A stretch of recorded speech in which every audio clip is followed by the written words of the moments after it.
Hello and welcome to Broadcasting Scotland. My name is Lewis McGlynn. Hello and welcome to Broadcasting Scotland. My name is Saoirse Healy. Hello and welcome to Broadcasting Scotland. My name is Donald C. Stewart. Broadcasting Scotland is Scotland's independent broadcaster, providing factual news, reporting on the issues important to the people of Scotland. We are committed to public service broadcasting, and with your support, we will produce even more programmes. Provide opportunities for young people interested in media production and broadcasting, and challenge preconceptions of what Scottish media looks like, amplifying Scotland's voice and reflecting its communities. We can already deliver high-quality live news, and we will create the highest quality programmes for you to enjoy. But we can only do that with your support. So please subscribe to and share our channel or donate to Broadcasting Scotland via the link in the description. Thank you. Thank you. Thank you.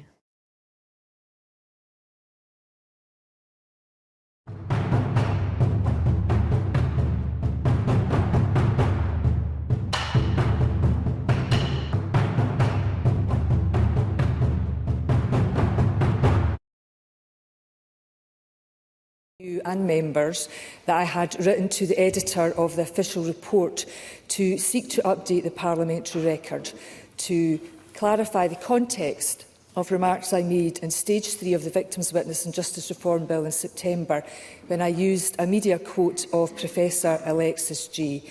That was not able to be done, and the request was forwarded to Members' Corrections Procedure. A short time ago, I was told this request was not accepted. However, what I am able to do is to provide the information I would have provided to the official report to you as presiding officer. I will do this today and will copy this to business managers and place a copy of that correspondence in Spice, presiding officer. Thank you, Ms Constance. We move to general questions. Question number 1, I call Colin Beattie. To ask the Scottish Government what support it offers to community organisations that are seeking to take forward regeneration projects. Well, First Minister. We have a strong history of supporting community-led regeneration in Scotland through a range of policies, initiatives and funding opportunities across the Scottish Government. These include, for example, our regeneration programmes, which we've been successfully delivering for over 10 years, such as the Regeneration Capital Grant Fund. Through this fund, we have supported the delivery of over 230 community projects with nearly £250 million of investment. That's complemented by our Strengthening Communities programme, which supports community organisations to build their capacity to develop and take forward shared local plans for the community. Colin Beattie. I thank the Deputy First Minister for that answer. I note that the UK Government recently announced Pride in Place funding, and I was disappointed that Mayfield in my constituency of Midlothian North and Musselburgh was not included, following the abandonment of a previous funding pledge from the Conservative UK Government in 2024. Can the Deputy First Minister advise whether any contact was made by the UK Government with the Scottish Government during the allocation of this funding? Deputy First Minister. Well, I am conscious that Welsh Labour politicians are also raising legitimate concerns about the UK Government's approach to devolution, describing the decision to impose policy on Wales as ranging from deeply insensitive, that's a quote, to a constitutional outrage, also a quote. And I hope that Scottish Labour members will speak out as well as their Welsh counterparts.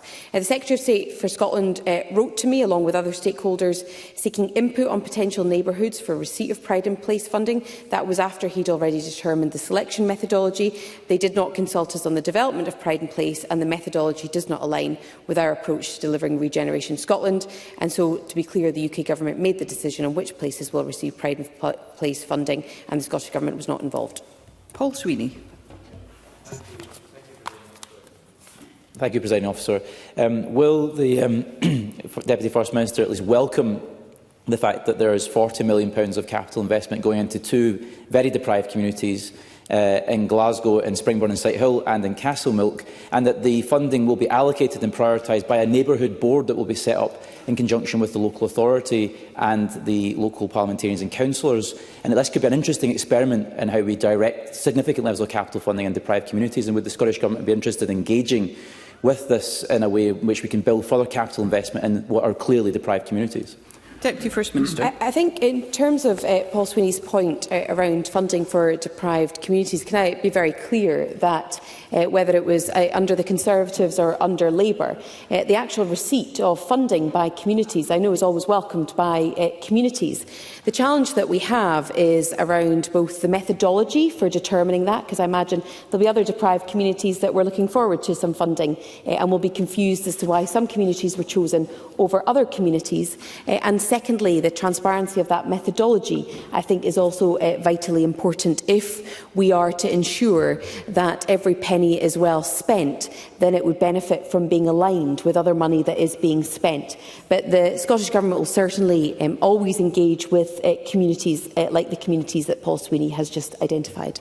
Question number 2, Richard Leonard. Thank you, Presiding Officer, and can I remind members of my voluntary register of trade union interests to ask the Scottish Government what steps it is taking to address the issue of assaults against transport workers. Cabinet Secretary Fiona Hislop.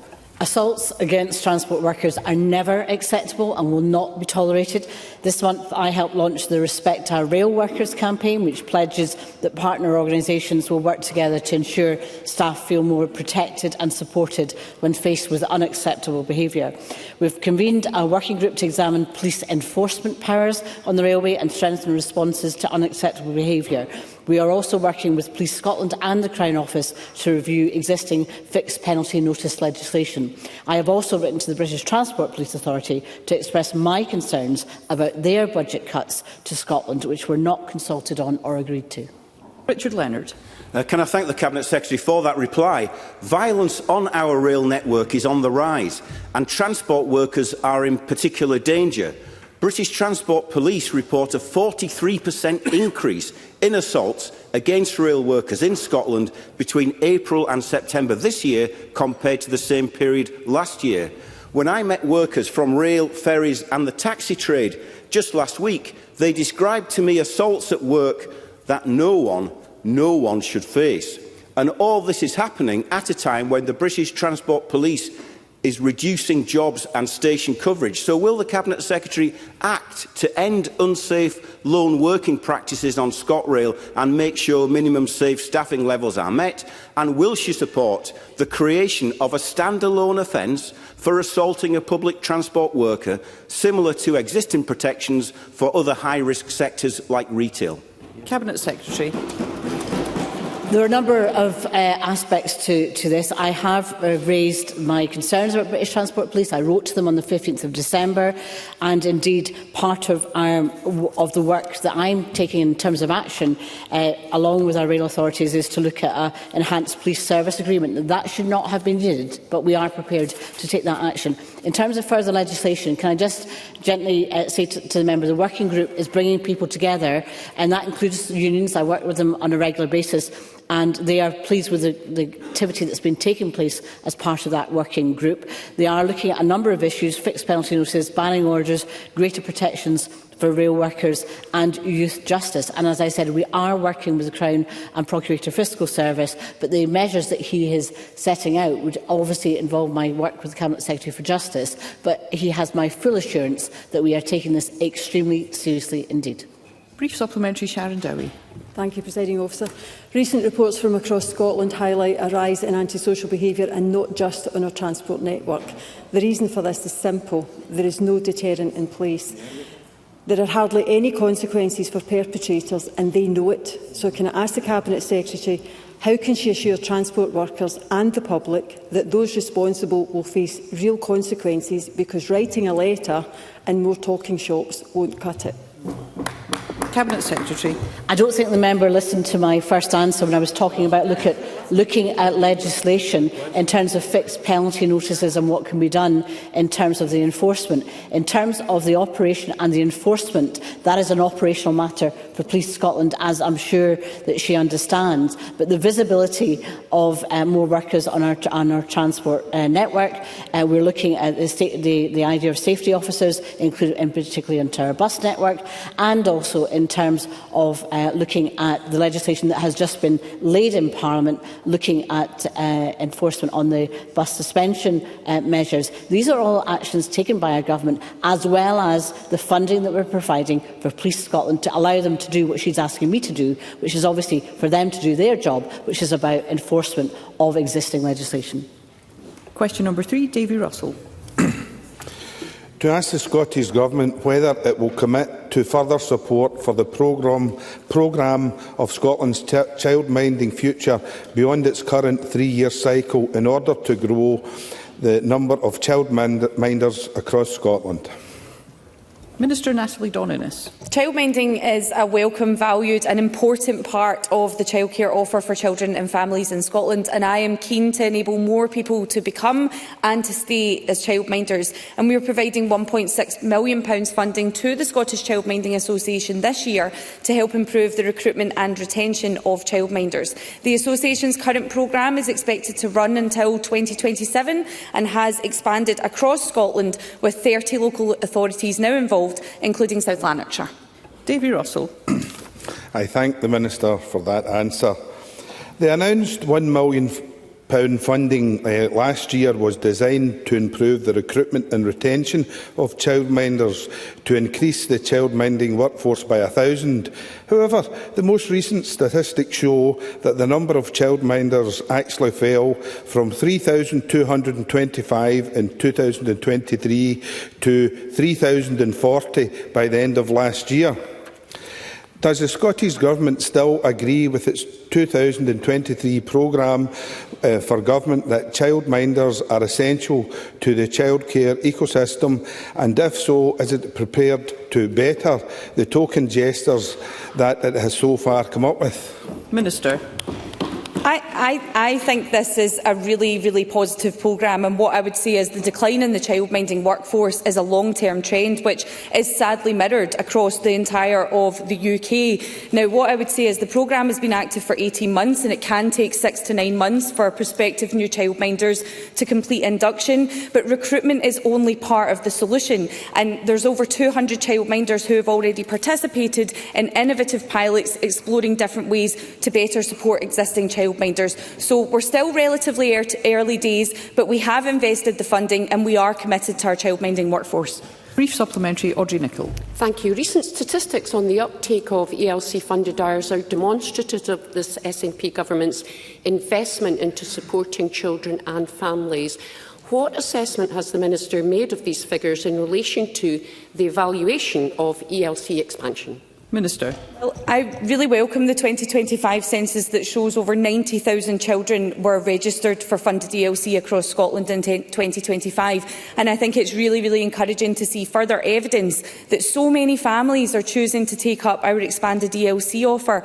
Now, an interim evaluation published in 2024 found promising signs that the ELC expansion is delivering improvements in flexibility and affordability for families across Scotland. I think this speaks to the overall investment, but equally the priority that we have given to all forms of childcare, such as our investment in childminding. Next year, we're due to publish our overarching outcomes-based evaluation, which will provide further important insights. Thank you. Question number 4 is not lodged. Question number 5, Jeremy Balfour. Thank you, Presiding Officer. And can I wish you and other members a very happy Christmas? Can I ask the Scottish Government whether it will confirm that it will not allocate any further funding to the extension of the tram network in Edinburgh? Cabinet Secretary. Work has recently begun to develop a proposed mass transit system for the South East Scotland region, known as CES Transit, and that will be led by the Regional Transport Partnership. This project is an important recommendation from the second Strategic Transport Projects Review and aims to improve connectivity across the region, potentially comprising a mix of tram and bus-based transit modes, including bus rapid transit. The Scottish Government has no plans to fund a standalone extension of Edinburgh's tram network, which is a separate project being promoted by the City of Edinburgh Council. Jeremy Balfour. Can I thank the Cabinet Secretary for her answer, particularly the end part? Would the Cabinet Secretary agree with me that any extension of the Edinburgh tram would be a vanity project by Edinburgh City Council, and the Council would be far better spending its money fixing potholes and mending the pavements which are so badly maintained? Cabinet Secretary. I'm not going to comment on Edinburgh City Council's running of their own transport system. That's for them, and they are held to account by councillors at Edinburgh City Council and the public. I do want to emphasise that the second Strategic Transport Project Review is quite specific about the needs of a cross-region mass transit system, and that's what we're anticipating will be developed. I would point out, however, in relation to trams, 11,000 responses were submitted during the consultation period. It closed on the 17th of November, and that consultation will inform the development of a strategic business case for the expansion of the tram network, which will be presented to the Edinburgh City Council's Transport Environment Committee in 2026, and that's the appropriate course. Question number 6, Martin Whitfield.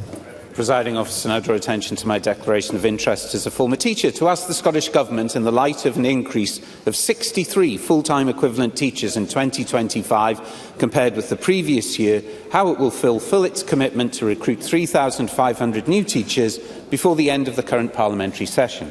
Cabinet Secretary Jenny Gilruth. Presiding Officer, the Scottish Government has been clear that teacher numbers not only support the profession but also lead to improved outcomes for pupils.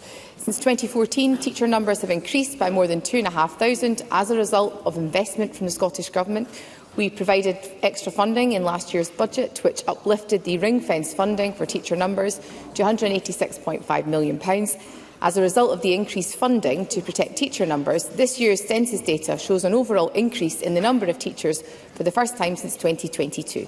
And Scotland's pupil-teacher ratio also improved to 13.2, remaining by far the lowest in the United Kingdom. Martin Whitfield. I'm very grateful for that response. So the commitment will not be kept? Cabinet Secretary. Presiding Officer, there's an awful lot of good news in Scottish education in 2025. Teacher numbers have increased for the first time since 2022, thanks to direct investment. Let's hear the Cabinet Secretary. Well, teacher numbers have increased for the first time since 2022, thanks to investment from this government and, of course, through the budget, which I remember that Scottish Labour were unable to bring themselves to vote for. The attainment gap for primary pupils... Thank you, members. The attainment gap for primary pupils in literacy and numeracy has reduced to its lowest level on record. Class sizes have reduced in our primary schools. Attendance is improving. Nearly all 3- and 4-year-olds are in receipt of the 1140 hours of funded early learning and childcare. That's saving families up to £6,000 a year. This government's investments are improving outcomes for Scotland's young people. What a pity that even at Christmas time, the Labour Party cannot bring itself to celebrate this progress. Thank you. Question number 7, Miles Briggs. To ask the Scottish Government what assessment it has made of the Scottish Fire and Rescue Service's public consultation on the proposed closure of Marianville Fire Station in Edinburgh. Minister Siobhan Brown. Thank you, Presiding Officer. The Scottish Fire Rescue Service completed a public consultation on its service delivery review, and an analysis of responses is currently being conducted. I think it's really important to stress this analysis is independent of both the Scottish Government and the SFRS, and will inform the final decisions to be taken by the SFRS board in 2026. The purpose of the review is to better align resources to current risks, and SFRS plans to redeploy resources freed up by any changes that they make to provide a greater resource to its prevention and protection function, and to boost training provision to ensure firefighters remain fully ready and competent to keep communities safe from the changing risks that they need to respond to, and to invest in fire stations which need it the most.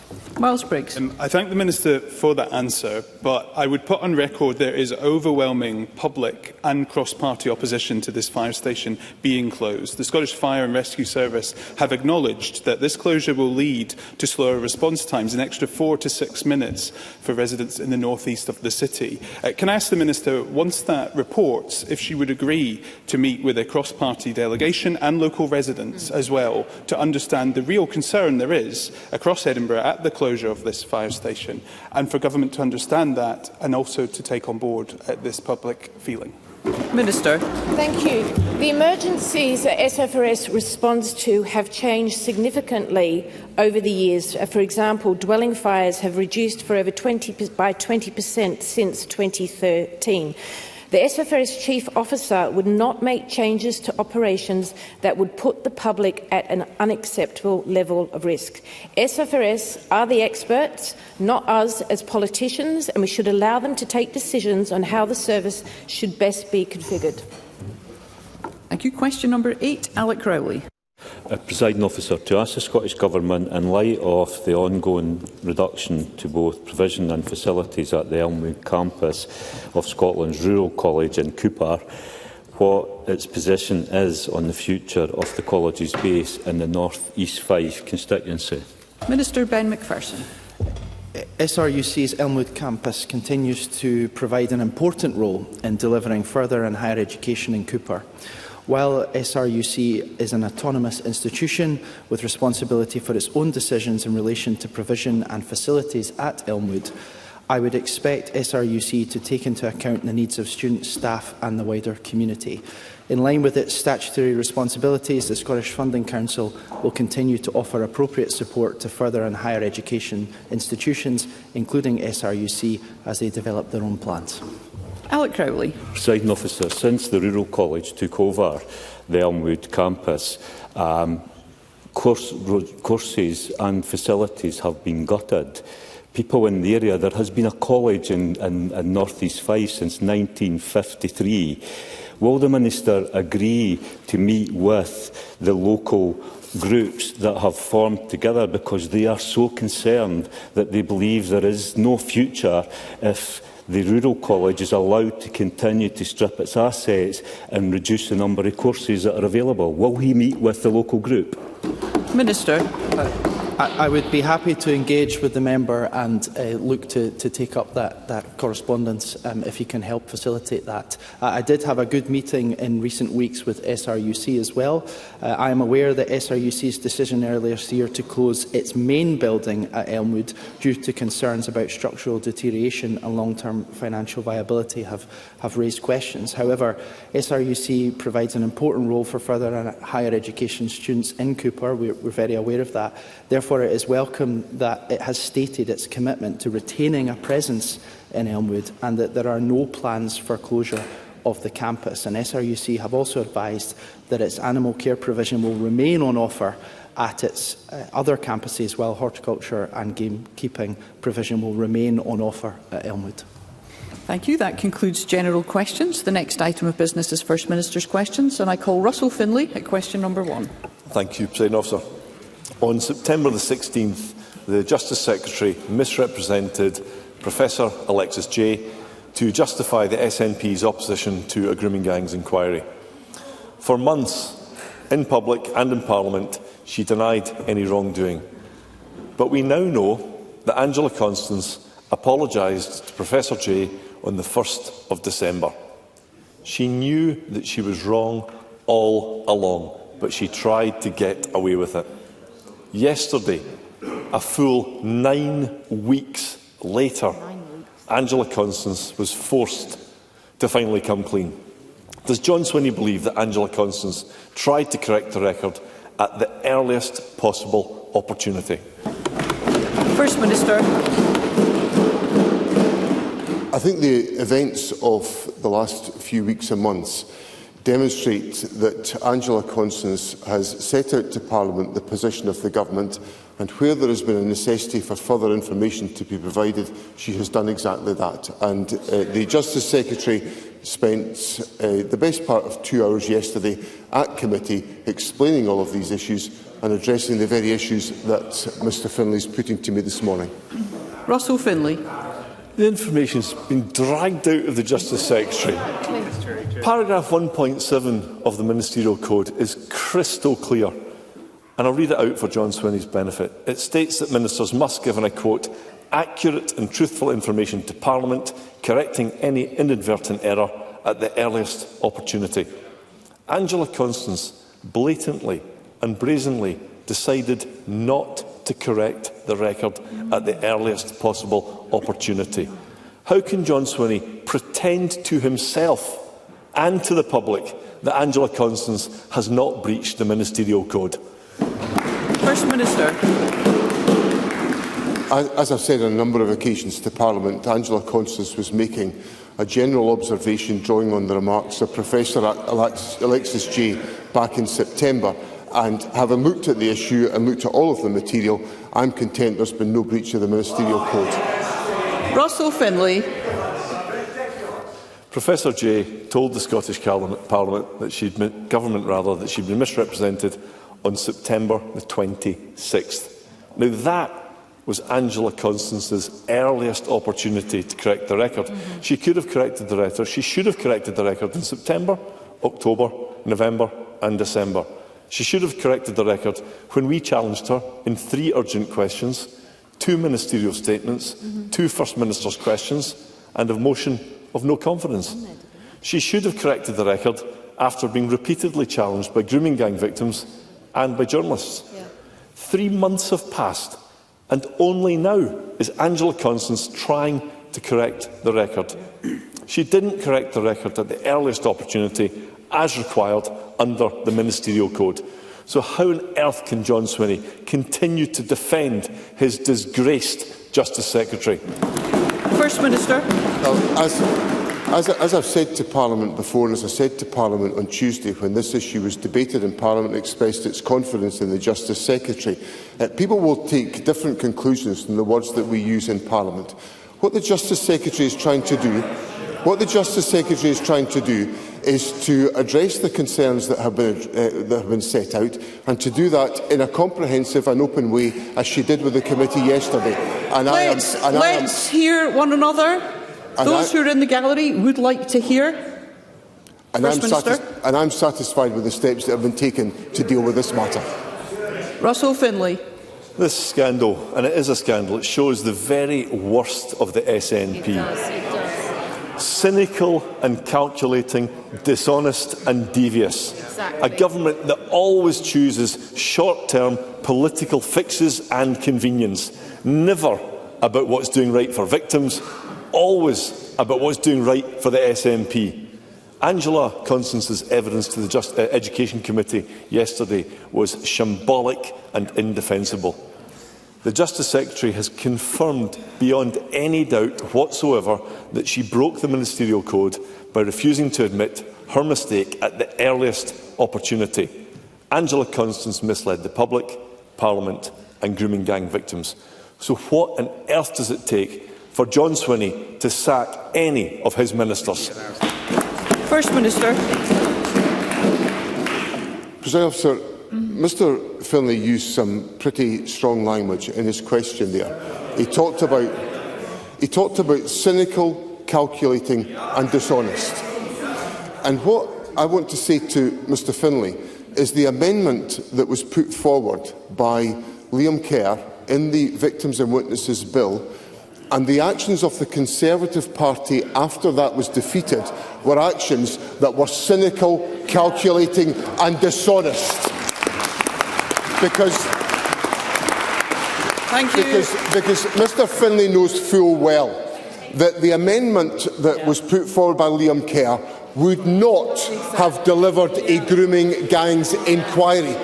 It would have delivered none of the action that the Scottish Government is now taking, whether that's the actions of the 4 independent inspectorates, or whether it's the actions of Police Scotland or the work of the National Childhood Sexual Abuse Panel. What Mr Finlay and his colleagues were putting forward, how they behaved around that circumstance. First Minister, it's really important that each and every member in here has an opportunity to speak when called to do so. And I would ask members to treat one another with courtesy and respect. Simply say to Mr Finlay that the proposition that was put forward by his colleague in September had no effect whatsoever in delivering a grooming inquiry. That will not deliver for the victims who have suffered sexual abuse. This government is taking the practical action to do it, and we will continue to do so. Thank you. I would remind members that many members have an interest in putting a question today, and that will be more likely if we can proceed and hear one another. At question number 2, I call Anna Sarwar. Before I turn to my questions, may I wish you, colleagues across the Chamber and all parliamentary staff a very Merry Christmas and a Happy New Year. And can I offer my sincere thanks to the emergency service workers who will be working throughout the festive period to keep us all safe. Presiding Officer, Scotland is in a housing emergency. John Swinney has admitted that himself. But to declare a housing emergency and do nothing isn't leadership, is yet another cowardly stunt. The number of people sleeping rough is at its highest point in 14 years. Over 17,000 households are in temporary accommodation, the highest on record. This is the result of 18 years of SNP government. So let us be clear about what's going on. At the very moment demand is rising, supply is falling. At the very moment families need security, the system is delivering instability. And at the very moment government says it understands the scale of the crisis, social care house building has fallen to its lowest level on record. So can John Swinney explain how that represents progress or competence or anything resembling a response to the housing emergency he admits Scotland is facing under this SNP government? First Minister. Presiding Officer, let me join Mr Sarwar in extending my good wishes to you and to parliamentary colleagues at Christmas time, and to wish everyone a happy Christmas and a happy New Year, and express my thanks to the emergency services, who I will have much to do with in the course of the next few days and weeks, for the service that they are giving to the public over this period. I acknowledge there is a housing emergency. That's what the government has accepted, and that's why the Housing Secretary, Marra has set out the Housing Action Plan. We have taken steps. Mr Sarwar said that the government was doing nothing about this. Well, the government has taken one really significant action in my time as First Minister, and that has been to dramatically increase the resources available for new house building in Scotland. So, on my watch as First Minister, housing has been given more money than it has ever had before to increase the supply of housing. And of course that builds on the fact that over the lifetime of this government, we have helped to deliver more than 141,000 affordable homes, and over 101,000 of those have been available for social rent. That's 45% more per head of population than in England, and 69% more than in Wales. So at a time when we've all been wrestling with public spending challenges over that period, this government has delivered more new affordable housing than has been delivered in England or in Wales, and we're building on that record with a budget settlement that will deliver for housing in Scotland. Anna Sarwar. John Swinney should be ashamed of the SNP's record on housing and the damage it's doing. And to prove it, your constituents, I would remind members on the SNP benches, today there are 10,000 children across Scotland living in temporary accommodation. 10,000 children. Flats, hotels, B&Bs and hostels. Some of these families have been moved from place to place more than a dozen times. Never settling, never unpacking, never knowing where they'll be next. Years without a home. Sorry, Mr Sarwar, I cannot hear you for Mr Johnson. Please desist. Mr Sarwar, continue. So never settling, never unpacking, never knowing where they will be next. Years without a home. In Glasgow, one family has spent 13 years in temporary accommodation. In Edinburgh, one family has spent 9 years in temporary accommodation. That is an entire childhood, year after year, spent moving place to place and school to school, Christmas after Christmas, without a home to call their own. So how many Christmases must a child spend without a home before John Swinney admits that his SNP government has utterly failed? First Minister. Well, what the government is doing, as I said in my earlier answer, is increasing the investment that's available for housing. And one of the things that we have taken forward has been to invest more in supporting the transfer of accommodation from void properties into accommodation in use. So, in the last financial year, we increased. In the previous financial year, we put £40 million into that effort. This year, we've doubled it to £80 million. And in 2024-25 alone, there were 2,066 houses taken out of being void properties into use as houses that can be used by families in these circumstances. Now, what we're also doing, and what we see in the data that was published earlier on this week, with the increased budget the government is putting in place, there has been a 61% increase in the last quarter in the number of approvals for affordable housing, and that's resulted in an 18% increase in the number of starts in the July to September period. So the investment that the government has put in place is now having an effect on boosting those numbers, but fundamentally we have been building more houses in Scotland per head of population than has been the case in other parts of the United Kingdom as we wrestle with the public finance challenges that we all face. Anna Sarwar. That's the best answer the First Minister's got to 10,000 children being homeless and families being in temporary accommodation for up to 13 years. Utterly shameful and embarrassing, because the truth is John Swinney cannot defend his record when it comes to failing Scotland's children. 10,000 children without a home to call their own this Christmas. And this is the man that downgraded the results of working class kids during the pandemic. 4,310 fewer teachers in Scotland than the SNP promised at the last election. Slashed college budgets, violence in our schools on the rise. More than a third of young people who ask for help with their mental health rejected by the NHS, and a Justice Secretary who hunts for excuses to not have an inquiry into child sexual exploitation. Failure is no longer the exception for this SNP government, it is the rule. Things are getting not better on his watch for Scotland's children, they are getting worse. And it is the most vulnerable who are paying the highest price. So why are the SNP and John Swinney so comfortable in failing Scotland's children? First Minister. Well, I'll tell Mr Sarwar what is shameful and embarrassing. It's him coming here every day moaning about things and not prepared to vote for a budget that will increase investment in our public services. That is what is shameful and embarrassing, and Mr Sarwar should think twice about it.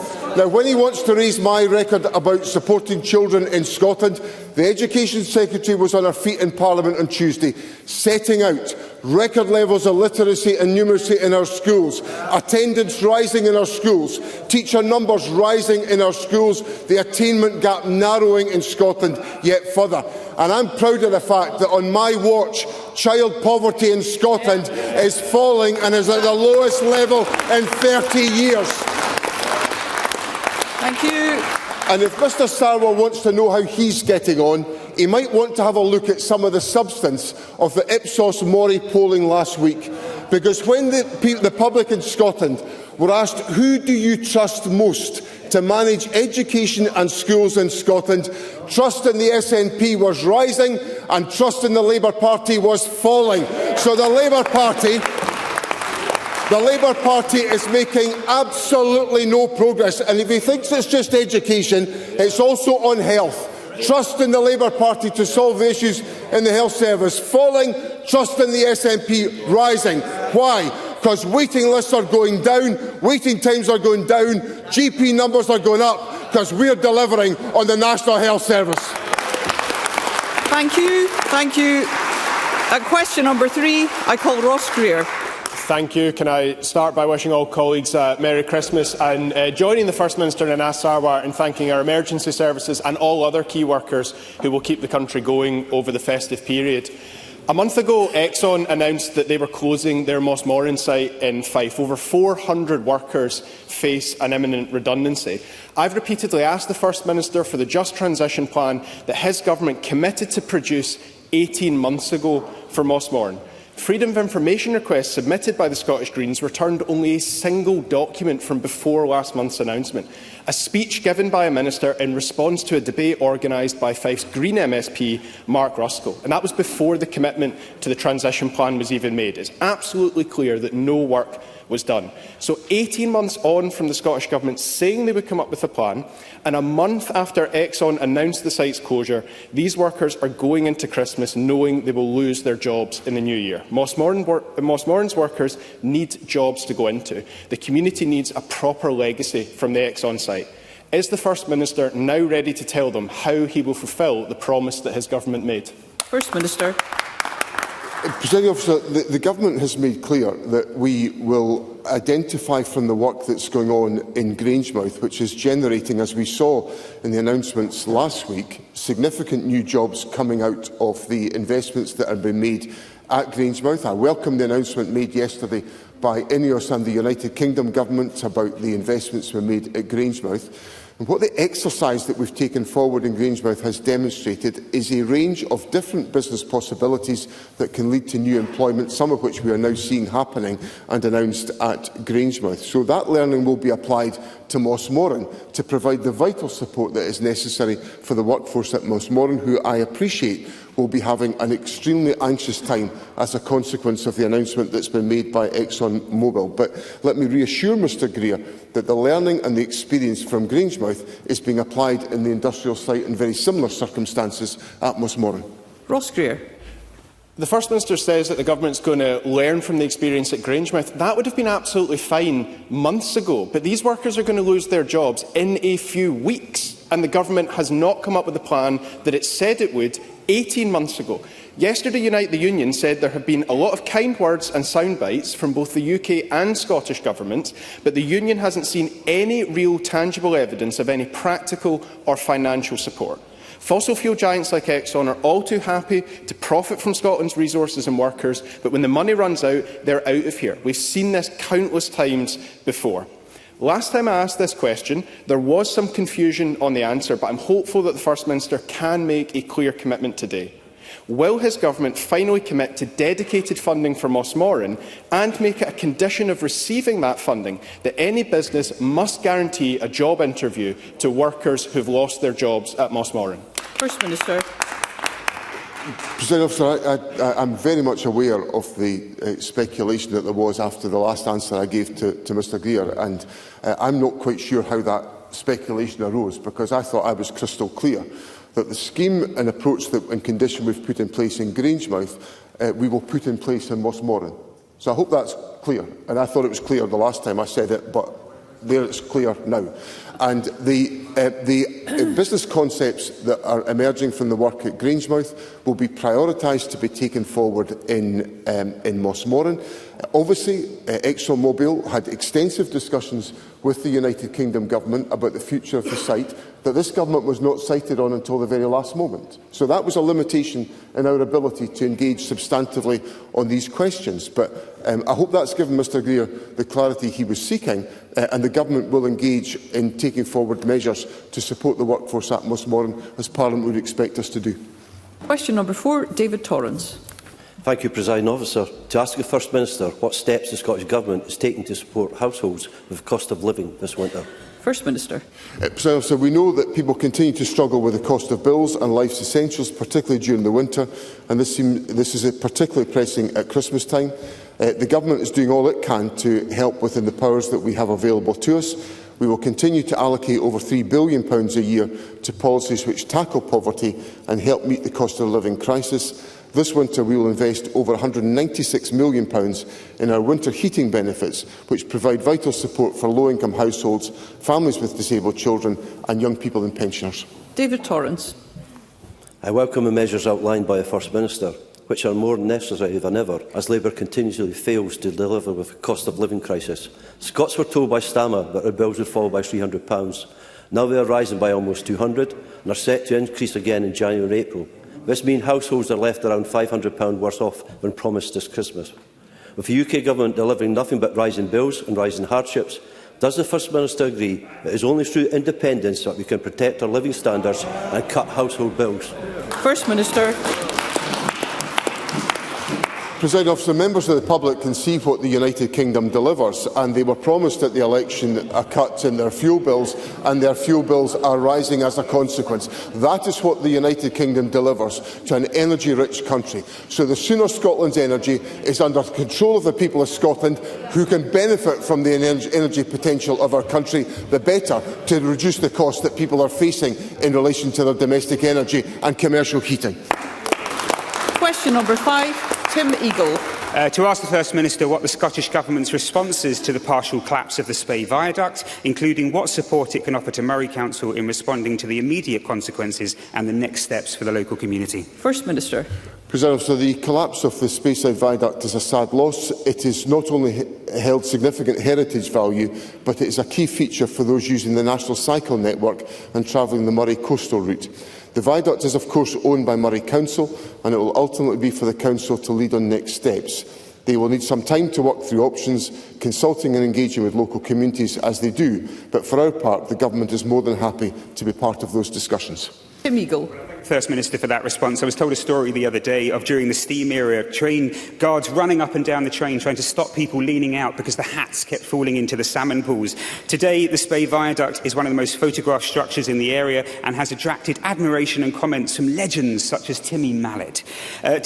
Without making this about money or council politics at this point, I recognise that local people have been clear with me that they want to work constructively to see whether this could be fixed. So would the First Minister, or perhaps the Cabinet Secretary for Culture, who I'm sure is very familiar with this bridge, be willing to join me on site to meet the local businesses and the Scottish Dolphin Centre in the new year to discuss its future?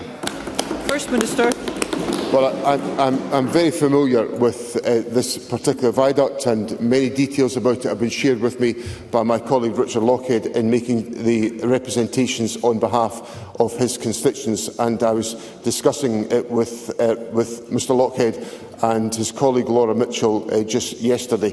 So I welcome very much the local interest. I'm very happy for ministers to engage in dialogue about this question. It's an important structure, an important connection to ensure that members of the public can enjoy the magnificent outdoors of the Murray countryside. Douglas Ross. Thank you, Presiding Officer.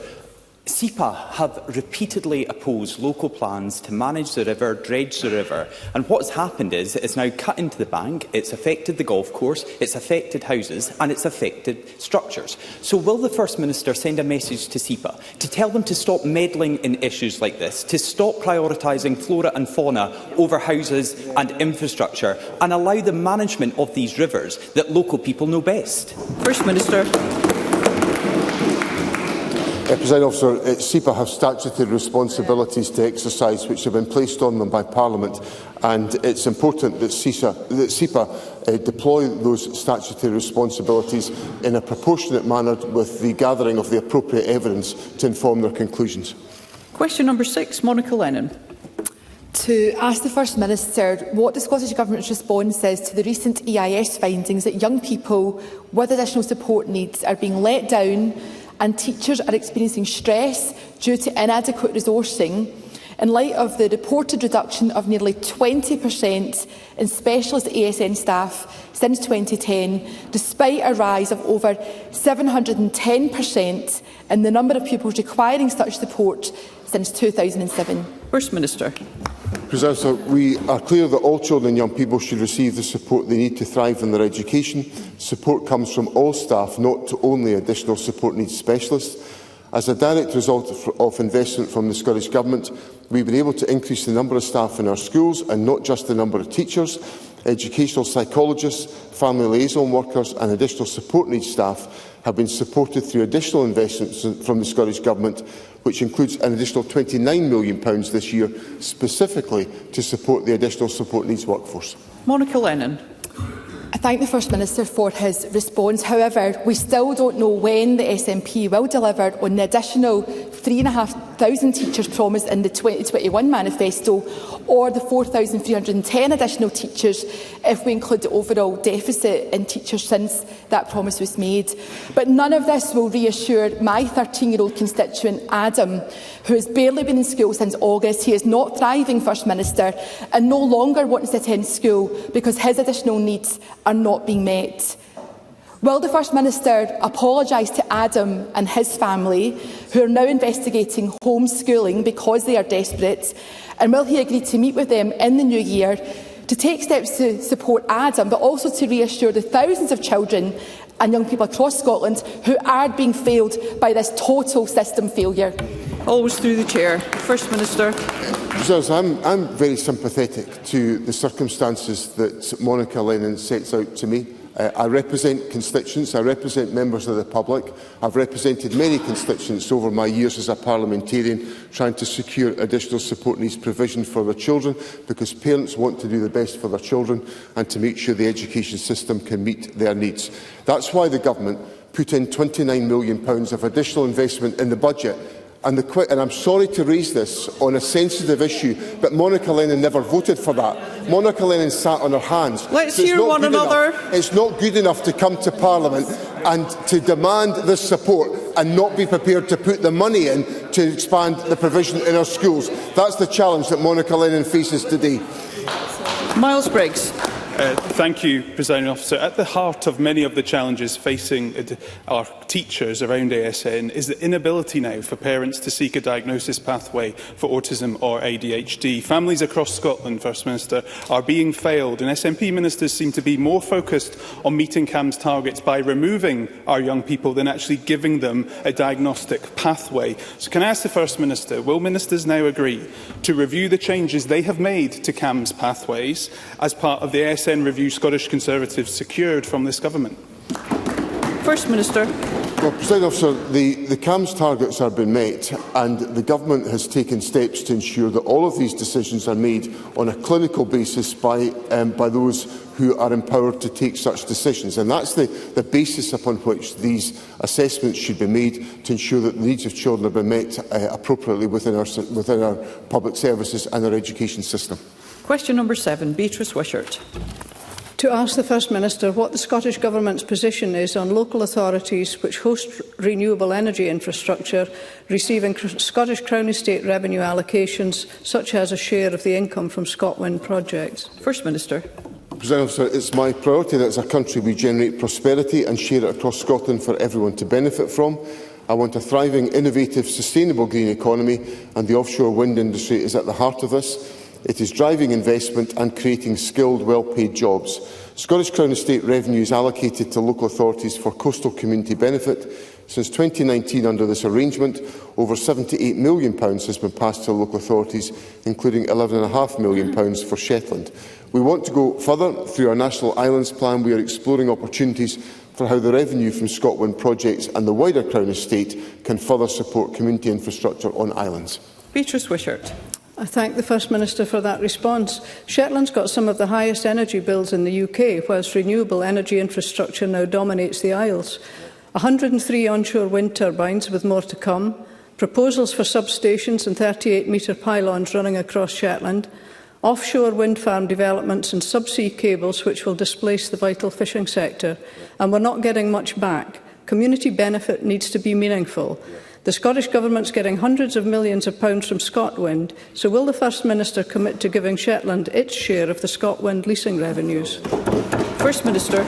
Well, as I've indicated already, there's been resources invested in Shetland as a consequence of the Crown Estate revenues, and many of the issues that Beatrice Wishart raises are important issues which members of the public need to be persuaded by, that where they are supporting and accommodating the infrastructure, they are seeing the benefit of lower energy costs. I totally accept the situation in Shetland, where there is a very high generation of renewable energy, very high levels of fuel poverty and very high fuel bills.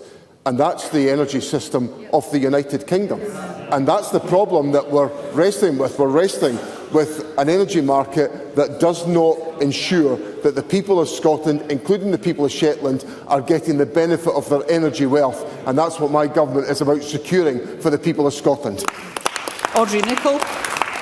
Thank you, Presiding Officer. ScotWind is one of the most significant green investment opportunities of the just transition, with the potential to create thousands of high-quality jobs, strengthen our domestic supply chains and generate considerable public revenue. So can the First Minister further outline how the Scottish Government is ensuring that communities across Scotland, particularly in coastal and island areas, will see lasting economic and social benefits from Scotland while furthering our future energy security? First Minister. Our coastal regions are already eligible for community funds supporting education, infrastructure, environmental initiatives and revenue reinvestment. We know that ScotWind is a catalyst for careers in the green industries, offering training and capacity building in project management, engineering, manufacturing and maritime services, and we will always seek to ensure that benefits from ScotWind continue to be retained and invested locally within our communities. Mercedes Vialba. Thank you, Presiding Officer. As the First Minister just said, Scotland is an energy-rich nation, so surely revenues from our natural resources should benefit us all. Yet the ScotWind auction round massively undervalued Scotland's offshore energy resources by setting a bid ceiling. Similar auctions held at the same time raised 20 to 40 times the amount per megawatt capacity than ScotWind did. So does the First Minister accept that setting a bid ceiling was a mistake? And what assurance can he offer my constituents in the North East that this mistake will not be repeated? First Minister. Well, what I would say to Mercedes Vialba is that she's not comparing like for like in the conditions of the projects that were taken forward in the different leasing rounds. That's the first point. Second point is that we've taken decisions that will enable the development of the supply chain with very significant economic opportunities for Scotland. But what we need the United Kingdom Government to do is to make sure grid connections will be delivered in a fashion that meets the needs of the industry in Scotland. And finally, I couldn't agree with Mercedes Vialba more that the energy wealth of Scotland should benefit the people of Scotland. That's why we need Scottish independence. Thank you. We move to constituency and general supplementaries. Concise questions and responses will enable more members to put a question. I call Jamie Hepburn. Thank you, President Officer. The Scottish Government's announced £150,000 investment in each of the next 2 years into Commonwealth Theatre, along with the £100,000 from Creative Scotland. Has been very welcomed in my constituency. Can the First Minister, first of all, join me in thanking everyone at Commonwealth Theatre for the work they do, but also can he set out how he thinks this investment will help secure the theatre's future? First Minister.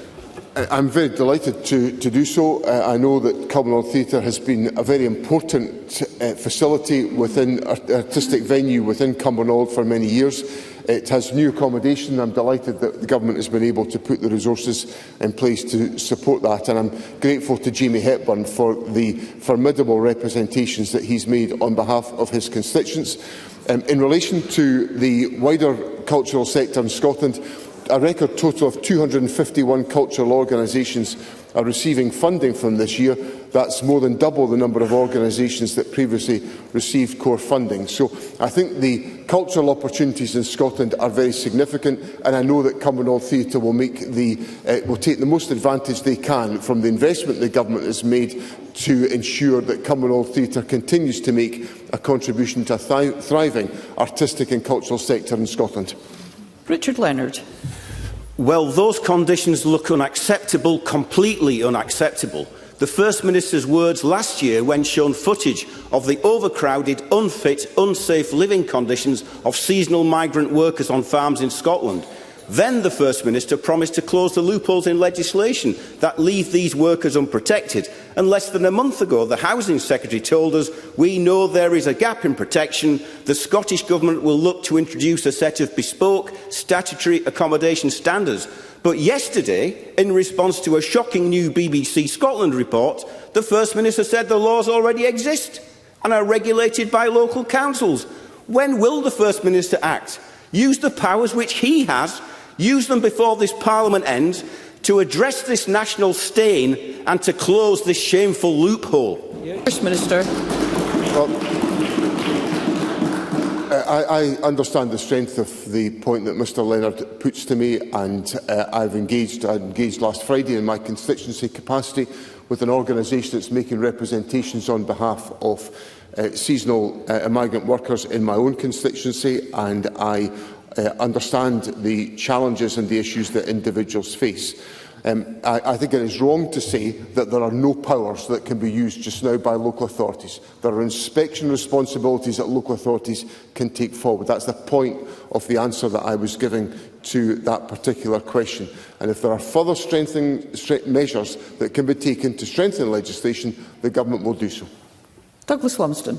Presiding Officer, at Aberdeen's home match against Kilmarnock at the weekend, alcohol sales were allowed as part of a successful trial. Now, alcohol is allowed at football for those lucky enough to afford hospitality.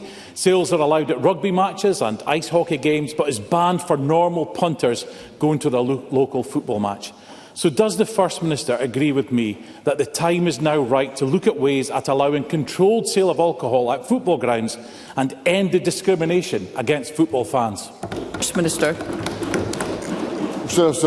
Mr Lumsden is highlighting a particular pilot that's able to be taken forward within local licensing arrangements under certain conditions, and I understand that was taken forward in the case that Mr Lumsden raises. The Government has no plans to revisit this particular issue, but we will of course look with care at the outcome of the pilot that has been taken forward. George Adam. Thank you, Presiding Officer. The First Minister will be aware that Christmas came early for Paisley Buddies on Sunday. What he may not be aware of is that St Mirren are now the first fan-owned club to win a major trophy, and not just in Scotland but in the United Kingdom.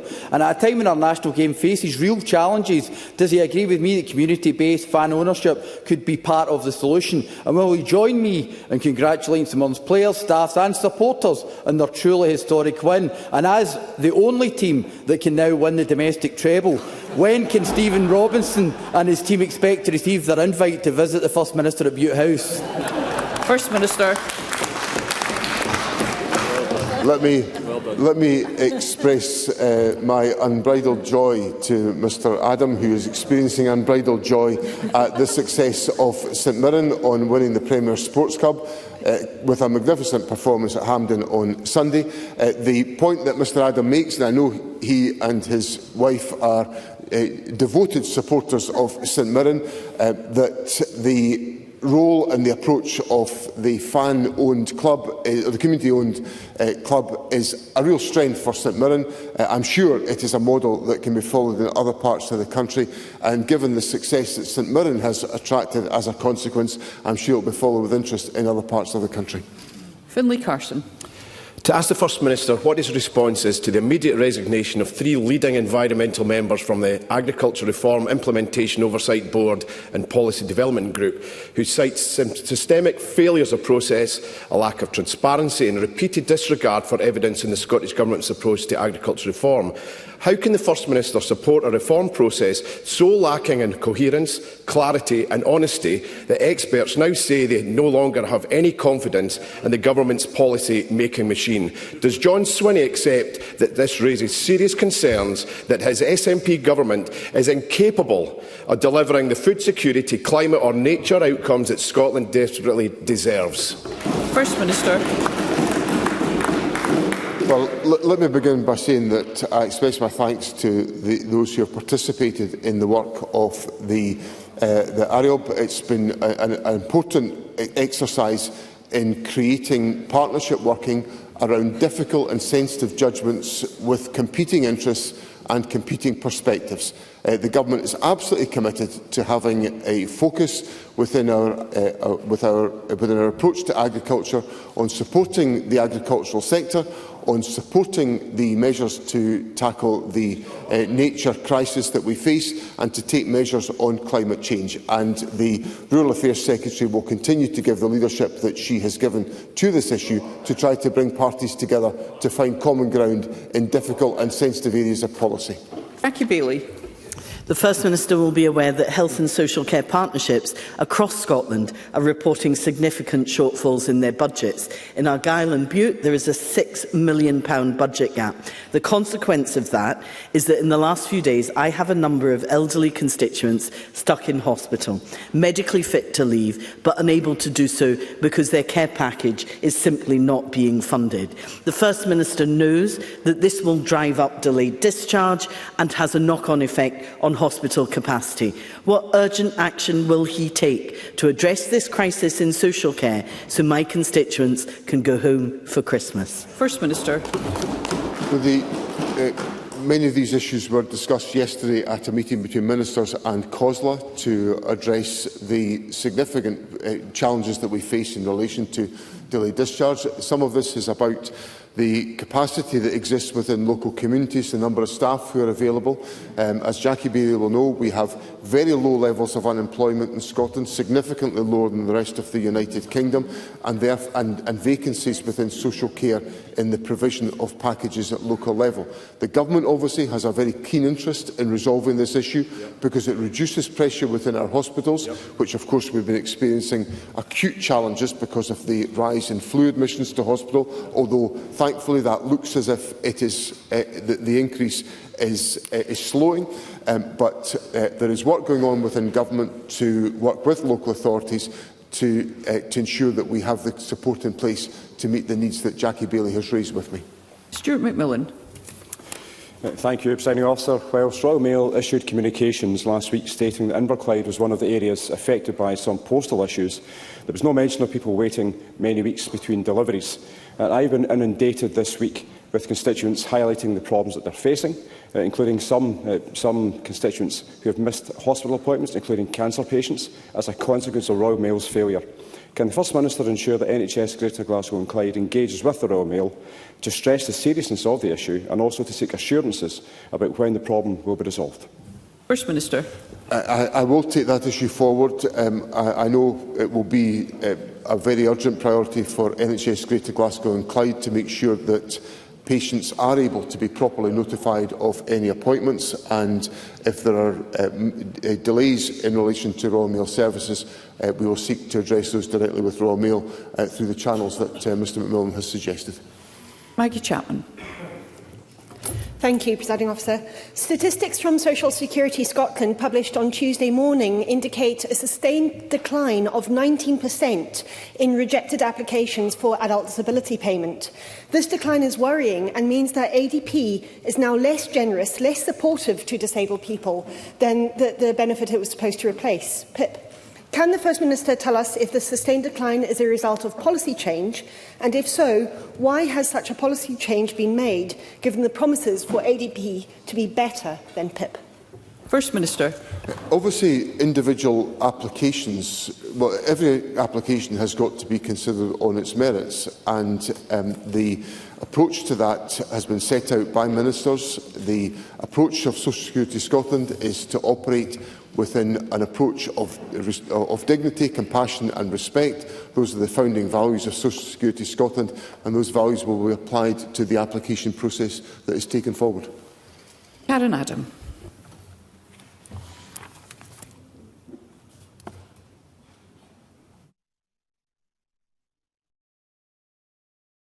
Thank you, Presiding Officer. Fishery processors in my constituency of Balfour and Buchan Coast are under serious economic pressure due to quota cuts. There are fears that local jobs may be lost and businesses will suffer. Can the First Minister set out how the Scottish Government will help drive economic stability for the fisheries sector, especially in my constituency where livelihoods depend on it? I would ask always that members contributing remotely have a camera on. First Minister. President Officer, the Scottish Government values our fish processing sector and is committed to a sustainable and prosperous seafood industry. Due to exceptional fish quota cuts for mackerel, the Scottish Government will act, and today we have announced that fishing licences will change for 2026 so that Scottish vessels must land 70% mackerel and 70% herring into Scotland. This will take effect from the 1st of January 2026 and will help to protect jobs in our fish processing sector and wider supply chain during this challenging period, provide stability and position the sector well for when stocks recover. These measures will apply for 2026 and be kept under review. Thank you. That concludes First Minister's questions, and we'll momentarily move on to the next item of business.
Okay, if I could ask members leaving the chamber and those leaving the public gallery to do so as quickly and as quietly as possible as we move on to the next item of business, which is portfolio questions. The portfolio on this occasion is social justice and housing. Any member wishing to ask a supplementary question should press the request to speak buttons during the relevant question. I call question number 1, Kenneth Gibson. Thank you, Presiding Officer. To ask the Scottish Government how many affordable homes it anticipates will be built in North Ayrshire between 2025 and 2032 as part of its affordable housing supply programme. Cabinet Secretary Marra McCallum. North Ayrshire's Council's current Strategic Housing Investment Plan, or SHIP, sets out a target to deliver 1,643 new affordable homes over the period of 2025 to 2030, supported through the Scottish Government's Affordable Home Supply Programme. Following recent additions to its programme, the Council has enhanced this target to 1,666 homes. The SHIP covers the period of 25 to 2030, and the Council has not published an updated estimate extending delivery projections to 2032. Kenneth Gibson. I thank the Cabinet Secretary for that helpful answer. Labour has slashed London's affordable housing target from 35% to 20% of new completions, with less than 4,000 new homes of all tenures built in January to June, despite a target of 88,000 a year. In Wales, the number of new home consents in Q2 this year is the lowest on record, at only 28% of the 10-year quarterly average. Does the Cabinet Secretary agree with Professor Janice Morfitt, University College London, who said this could have long-term implications for provision of affordable housing with a ripple effect around the country? And is she concerned that Labour's rolling back of its affordable housing ambitions could impact Scotland's funding? Cabinet Secretary. I thank Mr Gibson for the question. I would say from the outset that robust targets for the provision of affordable housing are absolutely essential. It's worth looking back and seeing, between 1999 and 2007, an average of 5,448 affordable homes were delivered by Scottish Labour per annum, compared to this Government's record between 2007 and 2025, when an average of 7,734 affordable homes have been delivered per annum. And that's about an average of 40% more per head than that period when Labour were last in government. Indeed, in the last 4 years of the Labour-led government in Scotland, only 6 new council houses were built, compared to the last 4 years under this government, when 8,572 new council homes have been built. A couple of brief supplementaries. First, Megan Gallagher. Thank you, Presiding Officer. And since we're talking about house building, let's look at the 2025 final house building statistics that were published this week. All sector new house building completions, down. Private sector new house building completions, down. Social sector new housing building completions, down. Affordable house building approvals, starts and completions, down. How confident is the Cabinet Secretary of completing 110,000 affordable homes by 2032? Or is it the case that the Government have just completely given up on this target, because by the looks of it, they're not hitting their house building statistics? Thank you, Presiding Officer. I'm very proud of this Government's record in the delivery of affordable homes, which, as we just heard in First Minister's questions, has seen some 141,000 affordable homes delivered by this Government, over 100,000 of which have been for the most affordable social rents. But there is no doubt, as reflected in the statistics published this week, that the last few years have been exceptionally difficult. And I really urge Megan Gallagher to reflect on the extent to which the hardest of Brexits, which her party pursued, and the economic carnage which her former Prime Minister Liz Truss ushered in, has resulted in these economic pressures, not least the inflation figures for construction costs reaching some 24% in summer 22. I just would ask Megan Gallagher to reflect, what impact does she think that's had on house building? Katie Clark. The number of new homes that North Ayrshire Council plans to build has not increased by a single house since the SNP took control of the council from Labour in 2022. Can the Cabinet Secretary advise, is this the result of a lack of ambition on the part of the current North Ayrshire administration, or due to cuts of funding for affordable housing by the Scottish Government? Cabinet Secretary. Presiding Officer, there is £808 million in the Affordable Home Supply Programme this year, and in the Housing Emergency Action Plan that the Government released in September, we committed to up to £4.9 billion of expenditure over the next 4 years. That is a considerable uptick and greater certainty. And I think, as I said in my opening response to Mr Gibson, that the SHIP sets out a target of 1,643, and this has just been revised to 1,666 homes. Question 2, Paul Sweeney. Thank you, Deputy Presiding Officer. May I take the opportunity to extend to you and all colleagues my best wishes for a happy Christmas and a good New Year, to ask the Scottish Government what support it is providing to the thousands of children who will be living in temporary and unsuitable accommodation over the Christmas period. Cabinet Secretary. Presiding Officer, as Housing Secretary, children not in a permanent home, whether that's in local authority, temporary accommodation, or indeed in the smaller numbers who are in unsuitable accommodation, I should like to assure Mr Sweeney that they are uppermost in my mind, all times of the year, but most importantly at the festive period. Now, whilst temporary accommodation does provide a vital safety net for people when they need it, we do want to see fewer people, especially those with children, spending long periods in temporary accommodation. And there, as well as our work to significantly enhance the Affordable Home Supply Programme, both with certainty and with more funding than ever before, we're also taking action now, including an £80 million package as part of our September Housing Emergency Action Plan, which asks councils and RSLs to go now and to buy homes on the open market, and particularly family homes where they are available, to help relieve that pressure with children in accommodation. And that's been coupled with an ask that those who are in temporary accommodation, which is suitable other than that it's temporary, are given the opportunity to flip it to a permanent home. Paul Sweeney. I'm sure the Cabinet Secretary noted Shelter Scotland's report last week that 2 in 5 phone calls to its helpline are related to families urgently seeking temporary accommodation. They report clients routinely being denied their right to temporary accommodation or being placed in housing that is unsuitable by law. Families are forced to live in hostels or put in dingy temporary flats that make them ill and leave children traumatised with potentially lifelong effects on their mental and physical health. I think it's a national scandal that that's how thousands of children across Scotland are spending yet another Christmas, precious childhood development robbed from them by inadequate and declining housing supply. So does the Government recognise this is a public health emergency as much as anything else? And what does the Cabinet Secretary say directly to those families facing this housing emergency? Secretary. Those families that their government is supporting them. We're supporting them with, as I have said, a major affordable homes delivery programme in the coming 4 years, building on the success we've had to date with 141,000 having been delivered. I'm supporting them with an acquisitions fund just now, asking councils to buy homes. I'm supporting them with guidance on flipping. But the other thing that I have to bring to Mr Sweeney's attention is the fact that we are now in the second year of a local housing allowance freeze. This is preventing people from being able to maintain tenancies, and it's pushing people into homelessness.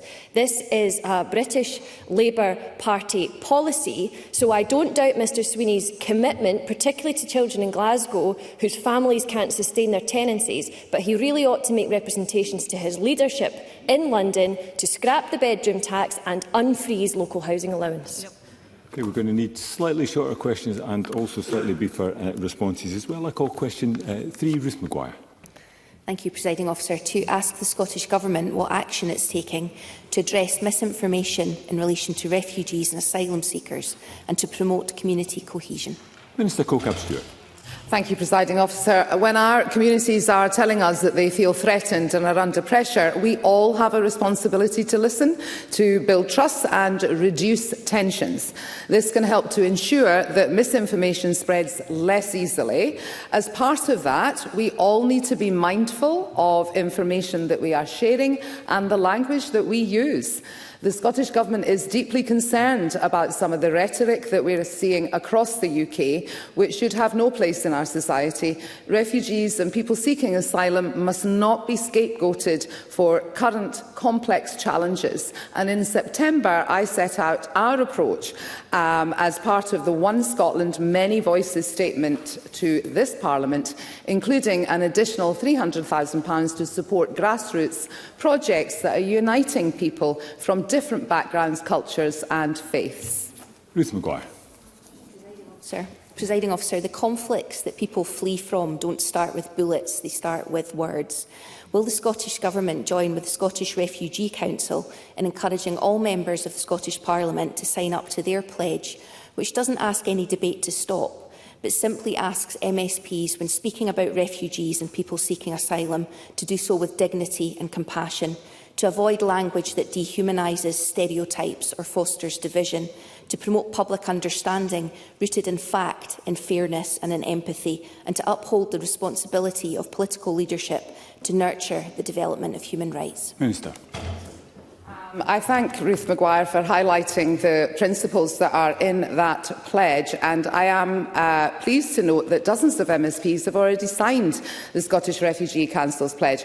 As of the 10th of December, we might be interested to know that over 40 MSPs have signed it, and it's cross-party. However, there are no Conservative colleagues that have signed it as of the 10th of December. So I wonder which one of those principles in that pledge they feel that they are not able to uphold. And I urge them to join their cross-party colleagues in upholding the responsibility of political leadership to nurture and the development of human rights, and to stick to facts, fairness and avoid language that dehumanises, stereotypes and fosters. I'm sure that they can join us in signing that pledge. Very briefly, Claire Baker.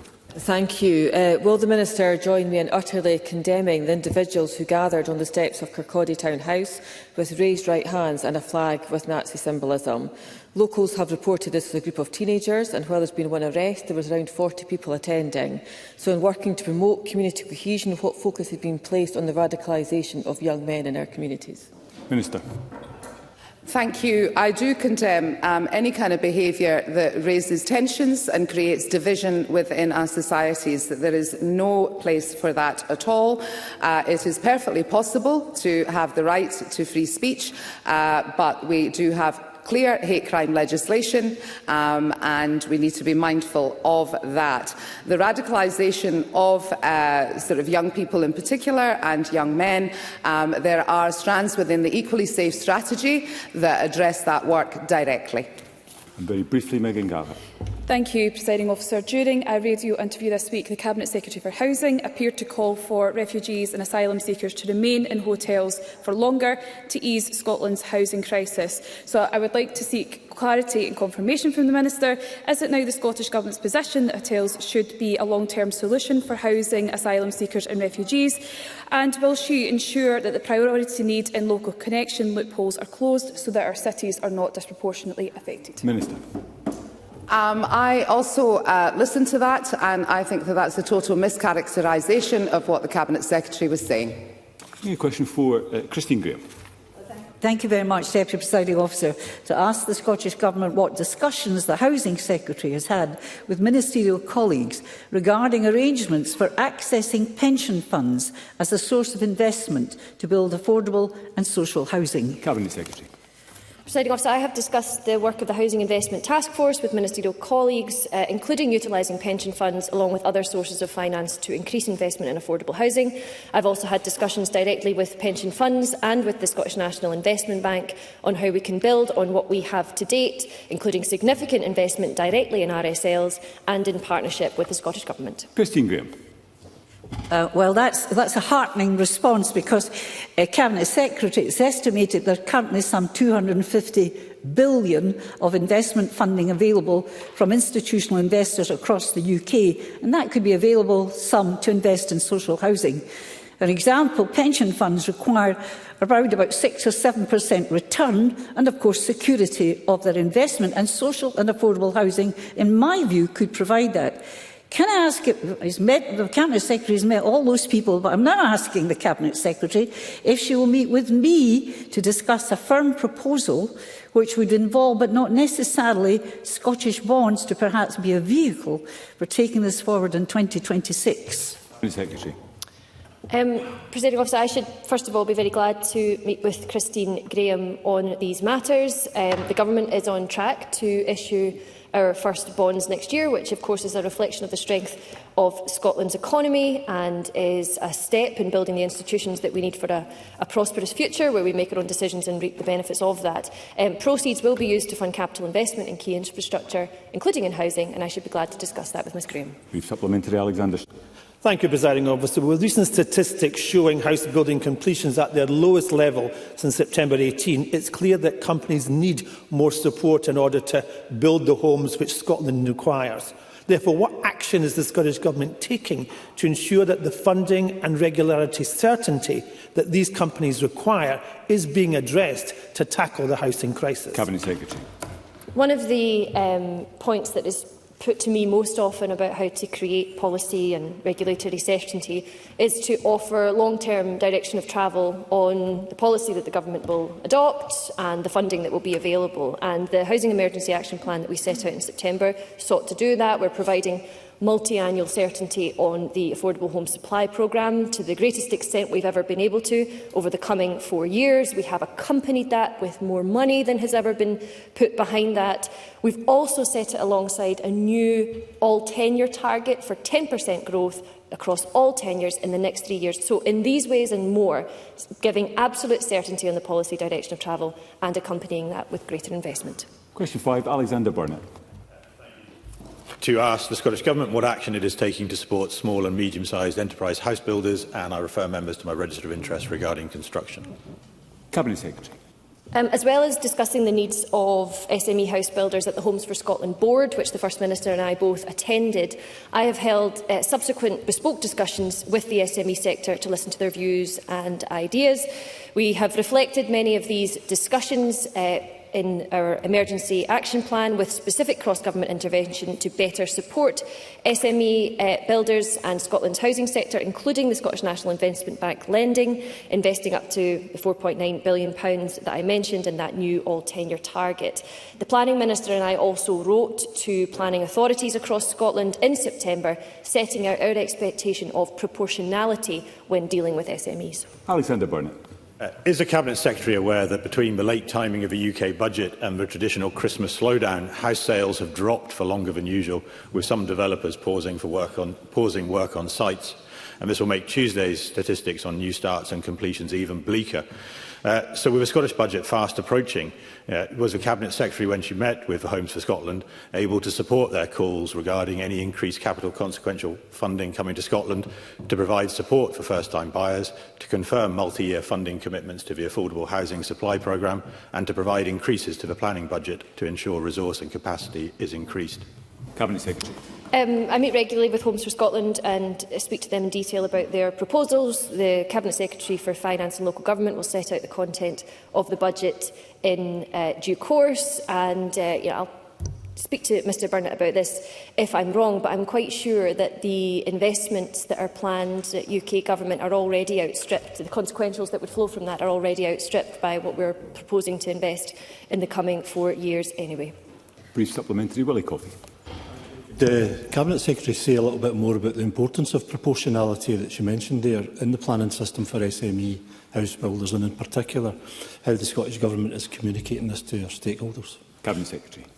I think the proportionality is the key question, because we're talking about the question of viability, and viability requires regularity. It requires SMEs to be able to enter the planning system with an expectation of what's going to be involved and the length it might take. So that's exactly what I've been calling for from Chief planners, and we will continue to work both with the SME house builders and with chief planners on getting the balance right between a well-functioning planning system but one that is both regular and predictable. Question 6, Rona Mackay. Thank you, Presiding Officer. To ask the Scottish Government how it is supporting local authorities such as Eastern Bartonshire Council to reduce the use of temporary accommodation and prevent homelessness. Cabinet Secretary. The best way to reduce the need for temporary accommodation is to help people to stay in their homes in the first place, i.e. to prevent homelessness in the first place. I've mentioned a number of times, Presiding Officer, about this multi-annual funding and a major affordable homes delivery programme that we've launched for the coming 4 years. I mentioned in response to Paul Sweeney that over £100 million we are investing in discretionary housing payments. helping to mitigate that local housing allowance freeze and the bedroom tax in Scotland, and we will continue to support people, including in Eastern Bartonshire, through those funds. Rona Mackay. Thank the Minister for that answer. Eastern Bartonshire Council is working hard to reduce the use of temporary accommodation, but we know that prevention is the key. Can the Minister outline how the Temporary Accommodation Standards Group is specifically helping local authorities prepare for the new prevention duties in the Housing Bill, ensuring that families are supported before they reach crisis point? Secretary.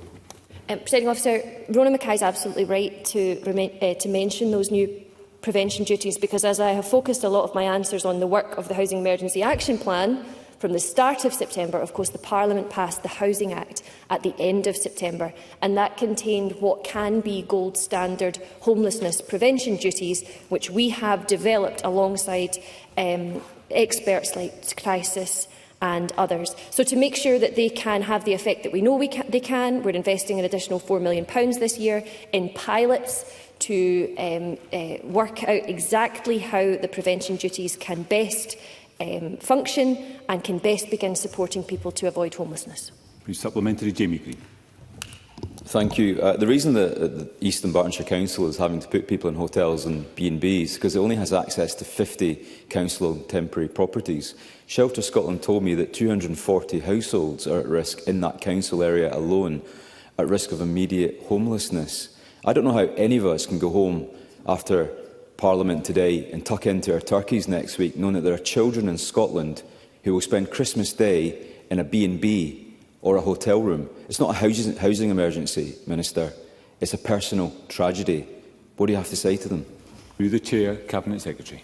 What I have to say that is every bit of effort that I have had since becoming Housing Secretary has been put into ending children living in unsuitable accommodation, stopping children spending longer periods of time in temporary accommodation than they ought to, and making sure that there is a sufficiency of affordable homes in Scotland to meet the growing needs of our population. And if I can come back specifically to East Dunbartonshire, I mentioned that we're investing over £100 million in discretionary housing payments, mitigating the bedroom tax, helping to mitigate the LHA freeze. Well, that includes £901,000 for East Dunbartonshire to help people struggling with housing costs, and East Dunbartonshire also receive an annual share of £30.5 million to prevent homelessness and a share of £8 million for rapid rehousing. So that alone ought to make a difference in East Dunbartonshire this year. Question 7, Ash Regan. To ask the Scottish Government regarding its Equally Safe delivery plan, what discussions the Minister for Equalities has had with ministerial colleagues regarding the provision of sustained social and economic investment in prevention, housing, safety and long-term recovery for women and children currently in or who are survivors of the commercial sexual exploitation of prostitution. Minister. Thank you, Presiding Officer. Scottish ministers discuss on a regular basis progress being made on the actions detailed within the Equally Safe delivery plan, which includes work to deliver Scotland's strategic approach to challenging men's demand for prostitution. We are working across government to ensure that all support services, including housing practitioners, are equipped with the skills and the knowledge to support victims of commercial sexual exploitation. Our focus remains on supporting recovery and sustainable exit from prostitution and developing a pathway of consistent support from crisis support through to preparing to exit. And we'll continue to build on that with stakeholders. Ash Regan. Prostitution generates billions of pounds globally for the sex trade, and it's the world's third largest criminal industry after the drugs and arms trade. Yet it's the public purse that bears the cost. In Scotland, prostitution is among the highest cost form of gender-based violence, and evidence that I've recently shared with the Government shows violence linked to prostitution alone costs £382 million each year. That's 0.6% of the Scottish budget, or £69 per person, with lifetime public sector costs reaching up to £350 per exploited individual. Does the Government agree with me that only by tackling the root cause through criminal deterrence of sex buying and sustained investment in prevention, and trauma-informed support, exit and recovery services, can we reduce this crisis spending and uphold the Christie Commission principles? Minister.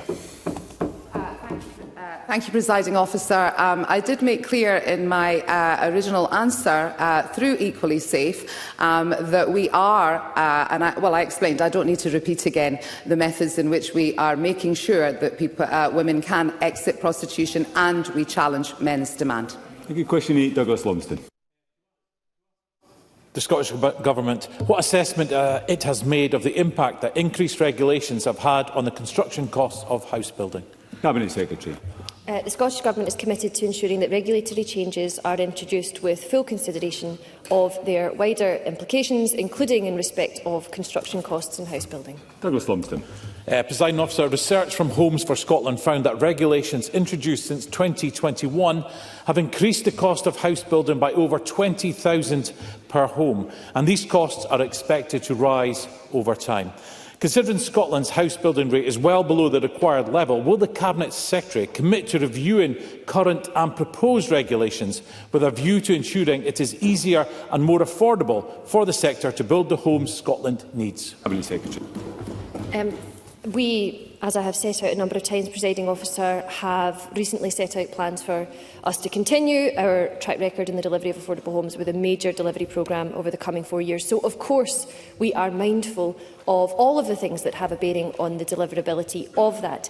However, I'm not clear what aspects of, for example, fire and safety regulation, accessibility regulation, or indeed regulation which means we have warmer, energy-efficient homes, Douglas Lumsden thinks is not required. For my part, I believe they all ought to be taken forward, but I'll always do it mindful of the impact it can have on costs. I'm going to call a brief supplementary, but I would encourage members at the back of the chamber to cease their conversations. Emma Harper, briefly.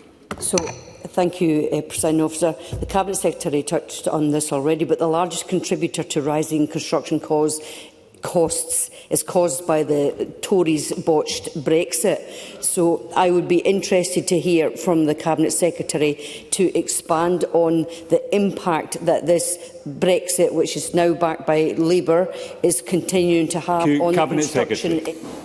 Cabinet Secretary. Presiding Officer, Douglas Lumsden shouts nonsense as Emma Harper is asking her questions, but the people doing business in Scotland don't think that what Emma Harper is saying was nonsense. Brexit has had a profoundly damaging impact on Scotland. It continues to harm the UK economy. Trade barriers are projected to reduce Scotland's GDP by at least £4 billion in the long term, and of course that is being felt in construction. Thank you. That concludes portfolio questions. There will be a brief pause before we move to the next item of business to allow front benches to change.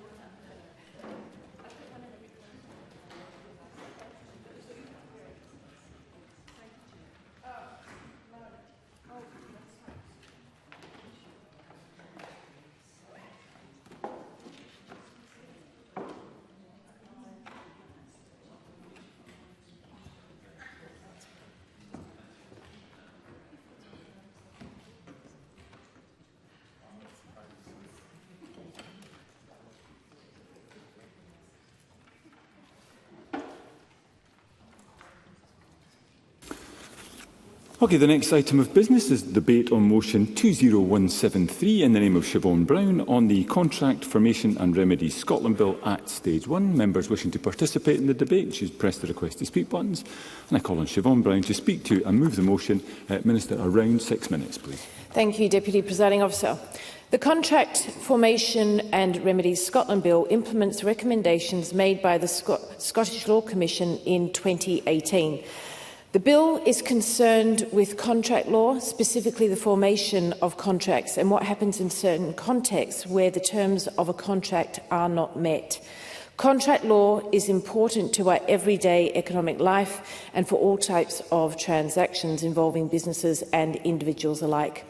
Many contracts are made, carried through and become subject of disputes between parties who have no professional assistance.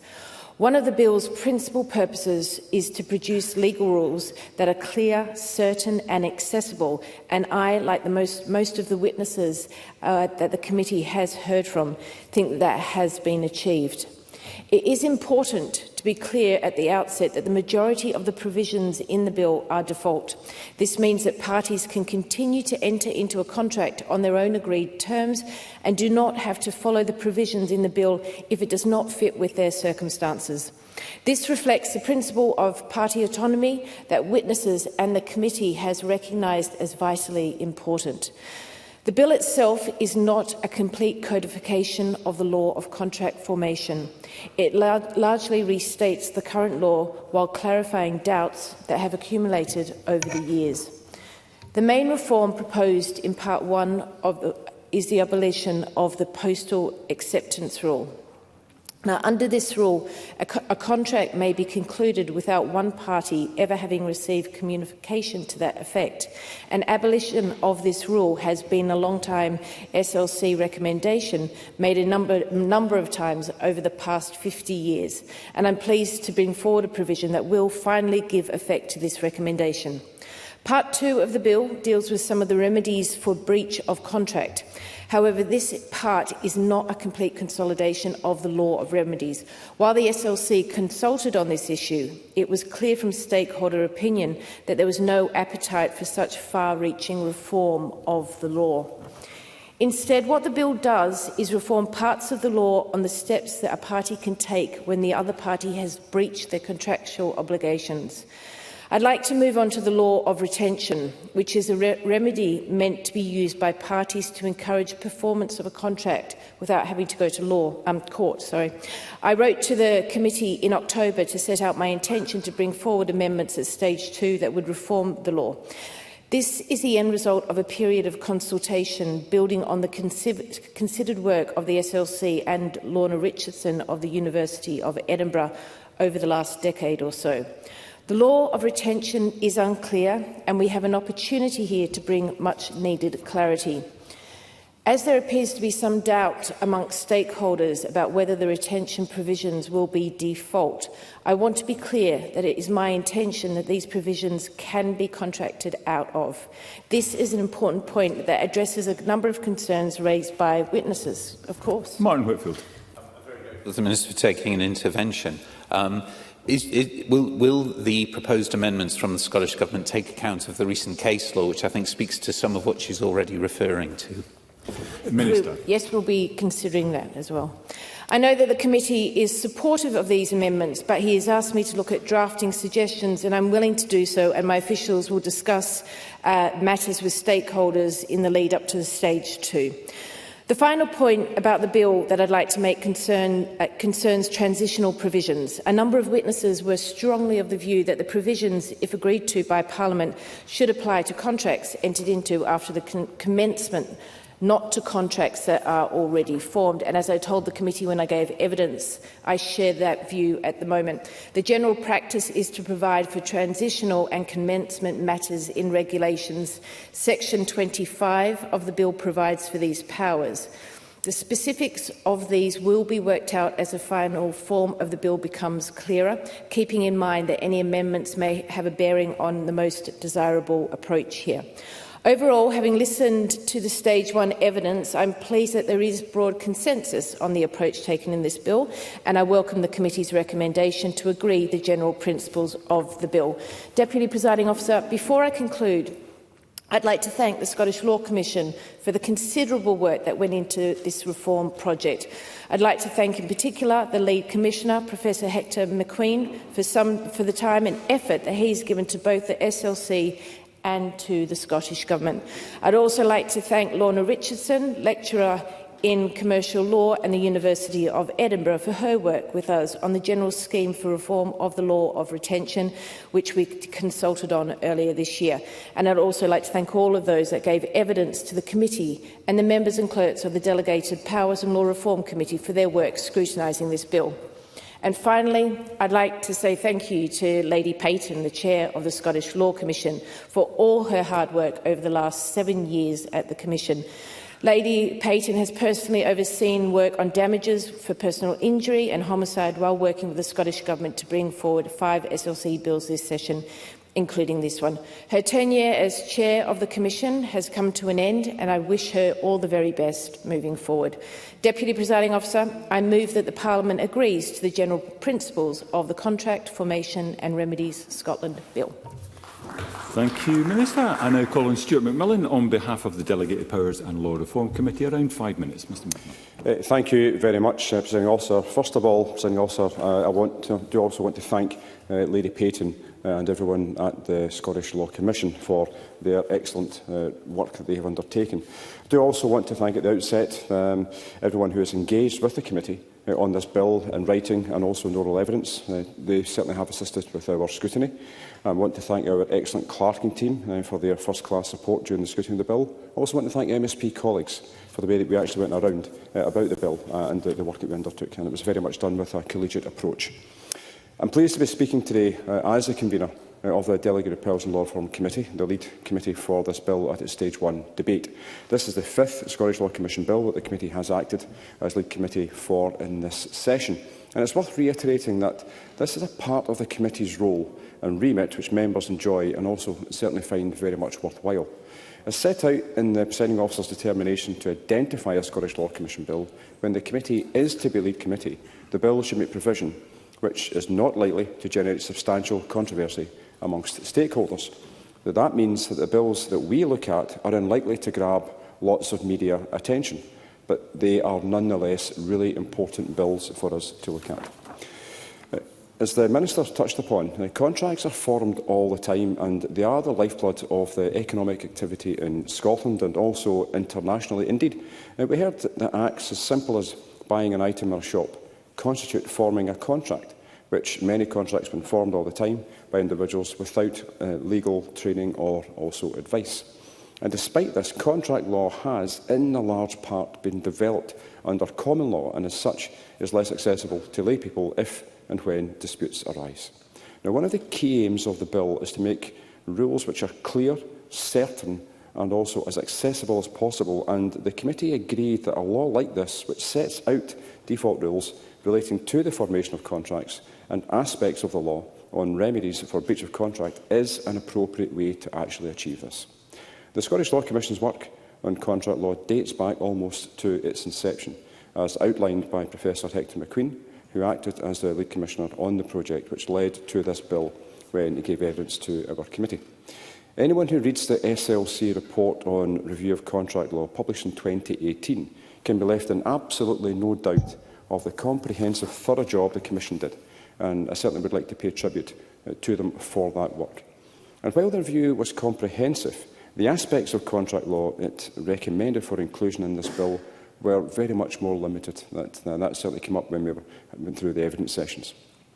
But I'd like to highlight how focused the legislation actually is, and I can certainly see much merit in the approach taken by the SLC and adopted by the Scottish Government in this case, with the bill very much focused just on the formation of contracts and certain remedies for breach of contracts. Now, this approach was widely supported by those the committee heard from, academics, as well as by practising lawyers and business representative organisations. And the rules are also largely default, meaning that by mutual agreement, parties to contracts can opt out of them. This was seen as essential to the principle of freedom of contract and allowing sophisticated parties to continue to contract in ways that they wish to. However, the default rules will provide a clear backstop for small and medium-sized businesses should they choose to contract without opting out. This flexible approach was supported by the committee. There was also much support for the abolition of the postal acceptance rule, which the Minister touched upon. Now, certainly the idea that a contract could be accepted without being received by the offerer does not seem particularly intuitive to many without legal training. And with FSB Scotland telling us that it does not think that many of its members would actually be aware of the old rule. And as colleagues will be aware, also the question I posed to the First Minister, First Minister's questions regarding some of the issues we have with the Royal Mail, that if we had a fully functioning Royal Mail, it would actually be a lot harder to argue against the status quo. So I think this particular change is really apt for the present day. Now, the committee also agreed that the general rules in the bill, which cover when notification takes effect, were reasonable, despite some suggestions that the committee heard that these could be more specific. However, the committee also heard counter-arguments that to do so and to go into more detail in the bill could prove problematic, as every eventuality cannot be legislated for, and the current rules were considered by many witnesses to be relatively future-proofed. Anyone who was in Parliament throughout the COVID period will recognise how difficult, how impossible it is to actually legislate for every single eventuality. Now, finally, Presiding Officer, the Scottish Government also plans to bring forward amendments to Stage 2, which will amend the law of retention. The committee heard a lot of support for the bill being extended to include provision on retention on condition that the provisions can be contracted out of.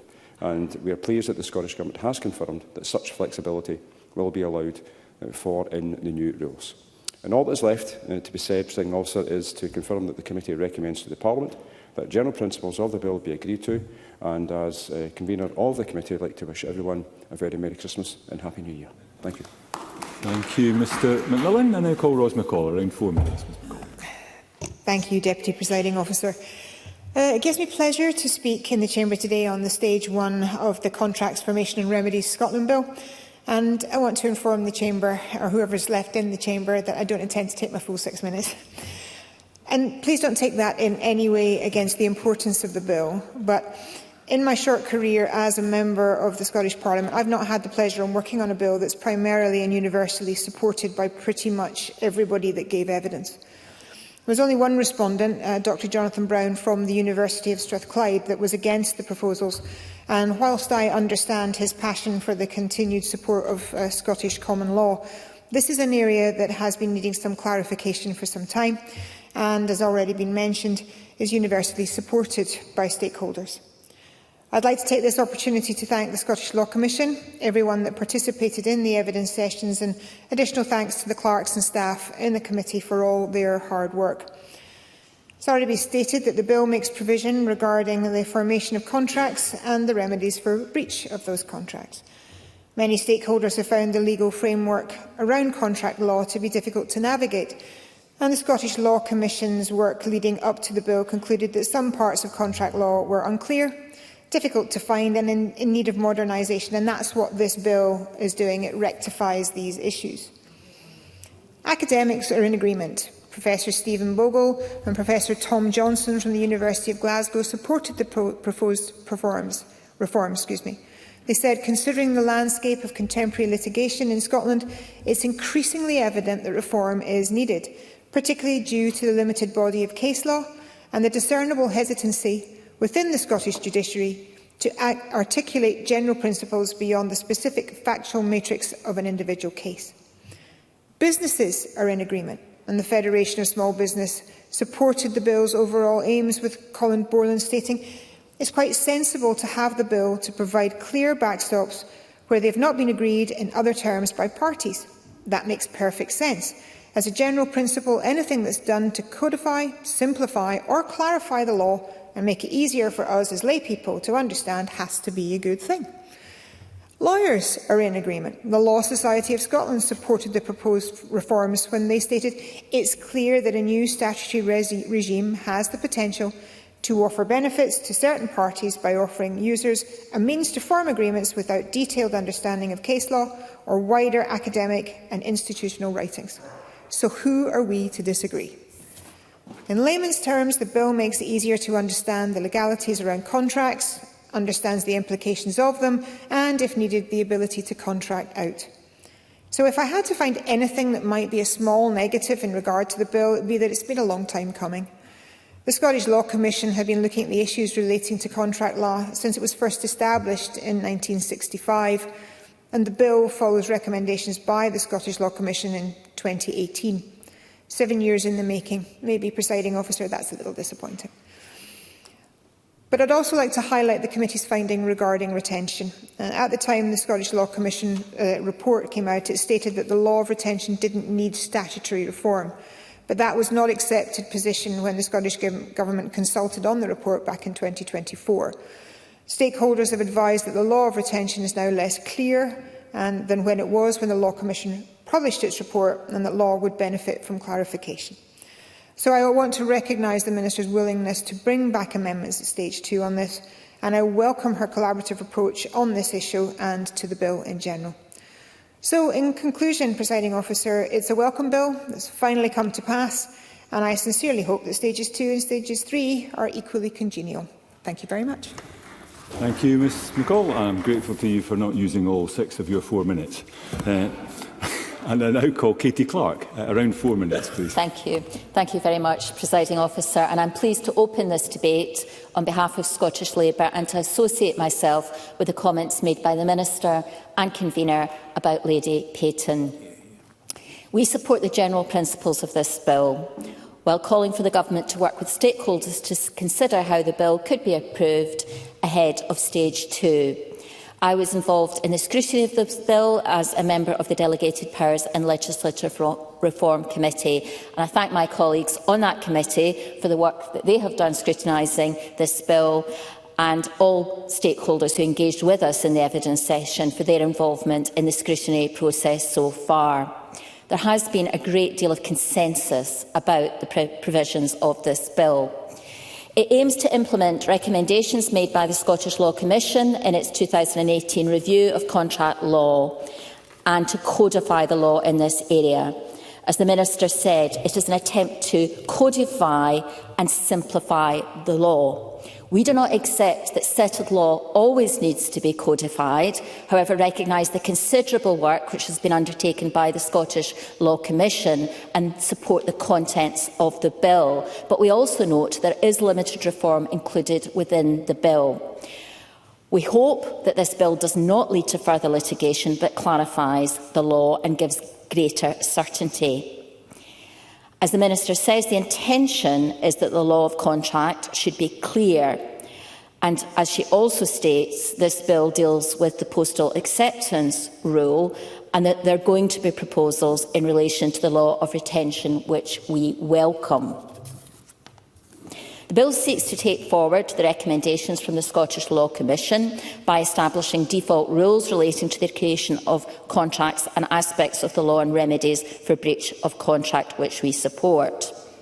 It does not intend to be a complete statutory codification of Scots common law on contract. Its provisions are intended as starting points or a default, as the Minister outlined, always retaining the option for parties to contract out of them and provide their own rules by agreement. I believe the bill's provisions may be particularly helpful in international contexts and in commercial contexts, where clarity and predictability are central to maintaining standards. It has also allowed the law to be modernised to reflect how the world has changed. I think, as mentioned by the convener of the committee, how our postal services have changed, I would say, got far, far worse, not an improvement in any sense. But we have to deal with the fact that there is an enhanced role of new technology and changes to how communication takes place with less reliance on postal services. I welcome the Scottish Government's intention to introduce provisions relating to the law of intention. However, would invite them to consider the comments and drafting suggestions made to the committee thus far and to engage with stakeholders ahead of stage 2 in relation to these suggestions. And I very much hope that there will be a consensus around that. It would be helpful if the Scottish Government is able to provide any further up-to-date today on the outcome of any discussions that have been taking place already before the stage 2 deadline for amendments, given that there will be limited time when we return after the Christmas break before the dissolution of Parliament. As I say, we welcome this bill. We welcome the approach of having a simple piece of legislation with simple language so that parties know exactly what the rules are that govern them. So we're pleased to agree to the general principles of this bill and to call on the Scottish Government to continue to seek further views on its drafting and to prepare guidance which seeks to make the law as straightforward and usable as possible. Thank you, Ms Clark. I now call Lorna Slater. Around 4 minutes, Ms Slater. Thank you, Presiding Officer. This bill seeks to modernise Scots contract law, clarifying how contracts are formed and what remedies apply when obligations are not met. Scots contract law is historically based on common law principles which are scattered across case law and often hard to access. The Scottish Law Commission identified in its 2018 report that parts of the law were unclear, outdated and difficult to find, creating uncertainty for businesses and individuals. The reforms in this bill follow the Scottish Law Commission's recommendations and aim to provide greater certainty and accessibility. The bill introduces statutory rules on offers, acceptance, withdrawal and lapse. It also codifies remedies for breach, including restitution and valuation of benefits where no price is agreed. These changes are intended to make the law clearer and more predictable. On remedies, while the inclusion of restitution and retention clauses is positive, some consultees expressed concern about the practical application of these provisions. For example, how courts will assess reasonable value where no price is agreed. Will this lead to more litigation rather than less? These are issues that I look forward to hearing more about as this bill moves forward. Small businesses and consumer groups have welcomed clarity, but they also caution that the bill's language must remain accessible. If the legislation becomes overly technical, it could replicate the very barriers it seeks to remove. There are also questions about how these rules will interact with existing consumer protection frameworks. One concern I have about this bill is that it allows parties to contract out of many statutory provisions. For example, a consumer pays for a service that never happens, but the contract says no refunds under any circumstances. Under this bill, this might be enforceable if the consumer agreed, even though the default law would allow recovery. Certainly. Martin Whitfield. Very grateful for Leonard Slater for taking the intervention on that point. I think she shares with me a concern that there is an inequality of contracting power that may be exploited by one party, particularly against individuals. And would she agree with me that this is something that needs to be looked at stage 2, even just to give us reassurance it won't happen? Leonard Slater. I completely agree with the member, and as I continue my remarks, he'll understand that. This point about consumers being able to, or a contractor being able to contract out of statutory rights it respects commercial freedom. Some consumer advocates fear that it will weaken protections for individuals in, as Mr Whitfield says, asymmetric relationships. A corporation has clever lawyers to draft dense contracts. Certainly. Oliver Mundell. Thank you to the member for taking the intervention. I'm not in disagreement with the general point she's making, but would she recognise that there are other mechanisms to protect the type of individuals she talks about, for example, in terms of consumer rights, and there may be other mechanisms to address that? Leonard Slater. I hadn't yet concluded my remarks, so the member has not any idea of what remedy I was proposing here, so I will conclude my remarks. A corporation, as I said, has clever lawyers to draft dense contracts, and consumers often don't know what their statutory rights are, and they may not even be aware that they're contracting out of them. So my question to the Minister is, what obligations or guidance will the Scottish Government put in place to ensure that individuals entering into contracts under this legislation are not, without their full knowledge and consent, opting out of the statutory provisions that exist for their protection and well-being? Thank you, Presiding Officer. Thank you. We now move to the open debate. I call first Bill Kidd to be followed by Oliver Mundell. Around 4 minutes, Mr Kidd. Thank you very much, Presiding Officer. I won't need 16 minutes or 4 or anything like that sort of thing, but that's beside the point. I would like to also thank Lady Payton, as everyone else has done. I think she's absolutely brilliant in the way that she's led this and other elements of Scots law. I'd like to thank the DPLR clerking team, who have been excellent as always. And I would like to also thank the Scottish Parliamentary Legal Team for all the help that they've given us. They've been absolutely fabulous. Now, Presiding Officer, this bill, though restating and reforming aspects of contract law in Scotland, will produce rules that are clear, certain and accessible.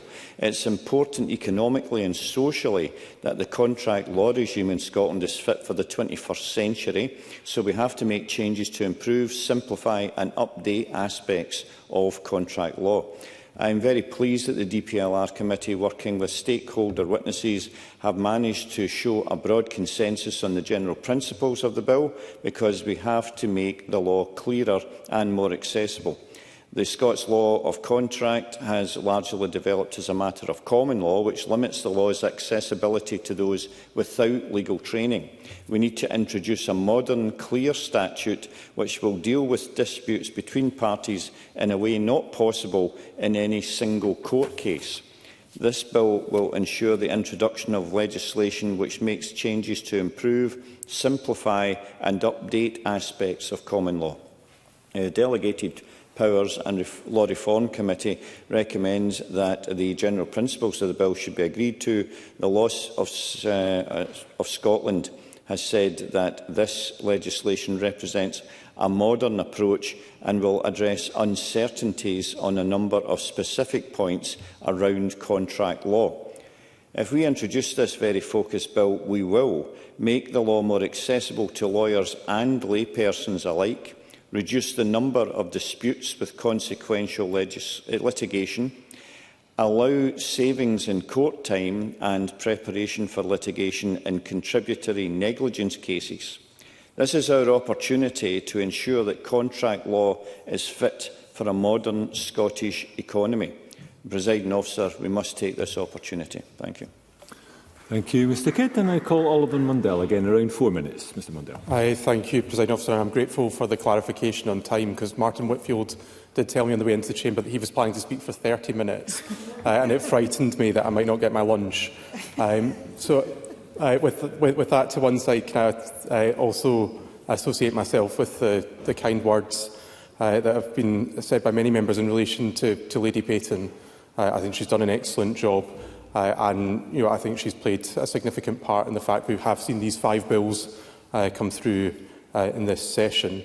And while today's debate is in the graveyard slot and there isn't a lot of controversy around it, I don't think we should allow ourselves to mistake that for saying that this isn't important. Parliament's not just here for headlines or to provide social media clips, and I think the fact we've waited almost a quarter of a century for this legislation in the devolved era to come forward does pose some questions about how we do our business. And today's debate is perhaps not the place to get into that. But I think there is room in a new Parliament for new thinking in terms of further enhancing the processes that allow bills like this to come forward, and for allowing committees more generally to bring forward legislation.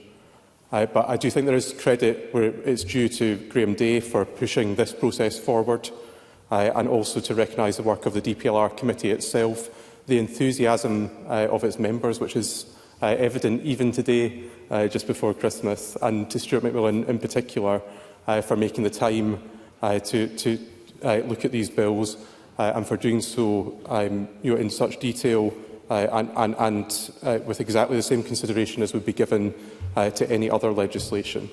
And as a past member of that committee, I know how well this has worked and how well the committee is supported by its clerks and by the Parliament's legal team. In terms of the bill itself, I think, as we've heard already, there's little question over the support for its general principles. The only substantive opposition and concerns appear to have come from those who retain a romanticised attachment to common law and the institutional writers of ages past. And when you look at the modern world and some of the legislation that makes it onto the statute books, then perhaps it's easy to see where such views come from. As other members have referenced, the world has changed, and if only we still had a reliable postal service to fall back on, then things might be different. And I get that there is attraction to maintaining traditions and distinctiveness in our legal system, but this has to be balanced and tempered by reality, both the commercial and social. Predictability and accessibility in the law do matter, and law doesn't exist in a vacuum, nor are its impacts confined exclusively within the bounds of Scotland. I think this makes a strong case for the careful and gradual codification in those areas where uncertainty has emerged. And I think it's important to recognise that that uncertainty hasn't emerged on purpose, but instead through the absence, age and specific nature of case law. This legislation in a number of key areas will make processes easier and provide, as other members have referenced, a backstop or a starting point for contract formation. That surely is a good thing. And in closing, Presiding Officer, as we've already heard, for any doubters, there will always be the opportunity for those who do not like this bill and its provisions to opt out and agree on alternatives. Those who stand to best most are the very individuals and small businesses who rely most on the law to establish fairness and balance, and I therefore look forward to the bill moving forward to stage 2 and 3. Thank you. Thank you, Mr Mundell. We now move to closing speeches. I call on Lorna Slater to close on behalf of the Scottish Greens. Up to 4 minutes, please. Thank you, Presiding Officer. The Greens support the principles of this bill, both modernisation and clarity. We must ensure that the bill works for individuals and small enterprises, not just large organisations with legal teams. That means clear drafting, robust guidance and monitoring of its impact in practice. This is a technical bill, but its implications are far-reaching. Contracts underpin everyday life, from employment to housing to business. We still need to approach stage 2 with consideration, listening to stakeholder concerns and ensuring that this reform delivers the clarity and fairness that it sets out to do. Thank you, Presiding Officer. Thank you, Ms Slater. I now call on Martin Whitfield to close on behalf of Scottish Labour. Up to 4 minutes, please. I'm very grateful, Deputy Presiding Officer, and it is a pleasure to close this, if not graveyard debate, perhaps the more terms and conditions slot that we find ourselves in, given that we are discussing contract law. This has been a serious and thoughtful attempt to modernise Scots contract law, introducing clear statutory rules on contract formation and remedies for breach that will improve certainty, accessibility and fairness, particularly for those that negotiate without the specialist legal advice that some companies and indeed corporations have. As we've already heard, the bill stems from the Scottish Law Commission's 2018 review, and like others, I would like to thank Lady Patten and also the Commission for the very, very valuable work that they do. The old 19th century concept of postal acceptance that we will see being abolished, which a number of contributors have pointed out the challenges that the current postal service provides in doing that. I would say that, and I hope I would speak for the whole chamber to say that this is not a criticism in any way of our postal workers, but perhaps the organisation that they find themselves in. The Law Commission's purpose was explicit, that they needed rules that were clear, certain as they can be made, and accessible to lawyer and layperson alike. And I think that's hugely important. In the stakeholder contributions, Colin Borland of the Federation of Small Businesses pointed out and welcomed this approach, saying, quote, "It is quite sensible to provide clear backstops. Anything that is done to codify, simplify or clarify the law and to make it easier for us as lay people to understand has to be a good thing." And I would echo that. The Law Society of Scotland noted that while it may be an overstatement to say that Scots contract law needs reform, a new statutory regime has the potential to offer benefits by providing rules that are usable without deep recourse to case law and academic sources, which we've already heard today. Can I thank the committee for their phenomenal work with regard to this and other Commission reports? And I would say gently to the convener, just because it perhaps does not attract mass interest at this stage, I think you can be certain if mistakes were made and legislation went into law that damages or has unforeseen consequences, then people would scream and shout. So the work that the committee does, I think, is incredibly powerful, even though perhaps going unnoticed is maybe one of the virtues of success that the committee has. To the contributions that we've had today, can I thank Bill Kidd, if simply for getting Fabi Do into the official record again, which is well done, and to Oliver Mundell's contribution and his concern that I may be speaking for 30 minutes. I would never impinge upon the Deputy Presiding Officer or those in chair to avoid their indication of the length of time that we have to speak. So we recognise that this bill is not a complete codification. It does leave areas untouched with regard to interpretation, penalty clauses, and indeed what is commonly called the battle of forms. And I look forward to the government's signalling that at stage 2 amendments on retention that will reflect the case law will come in about, and I look forward to seeing those. So let me close with an authority germane to the purposes today. Professor Hector McQueen reflected when the SLC report was published, when implemented, this report will do much to remove current uncertainties as well as simplifying and modernising law. That is the destination. Our task here in Parliament is perhaps not to lose sight of the urgent human challenges that also require this Parliament's attention, but to move this forward as swiftly as possible. I'm grateful. Thank you, Mr Whitfield. And I call on Ros McCall to close on behalf of the Scottish Conservatives. Up to 4 minutes, please. Thank you, Deputy Presiding Officer, and apologies again for my error on timing. I'm going to take even less in this one. I want to highlight that it was remiss of me not to put my kind thanks to Lady Payton in my opening remarks, but as other colleagues have stated, I would like to echo that. The Conservatives will be supporting the bill at stage 1, and we will certainly be giving due consideration to the following stages, making sure that the stakeholders are still supportive as we go through that process.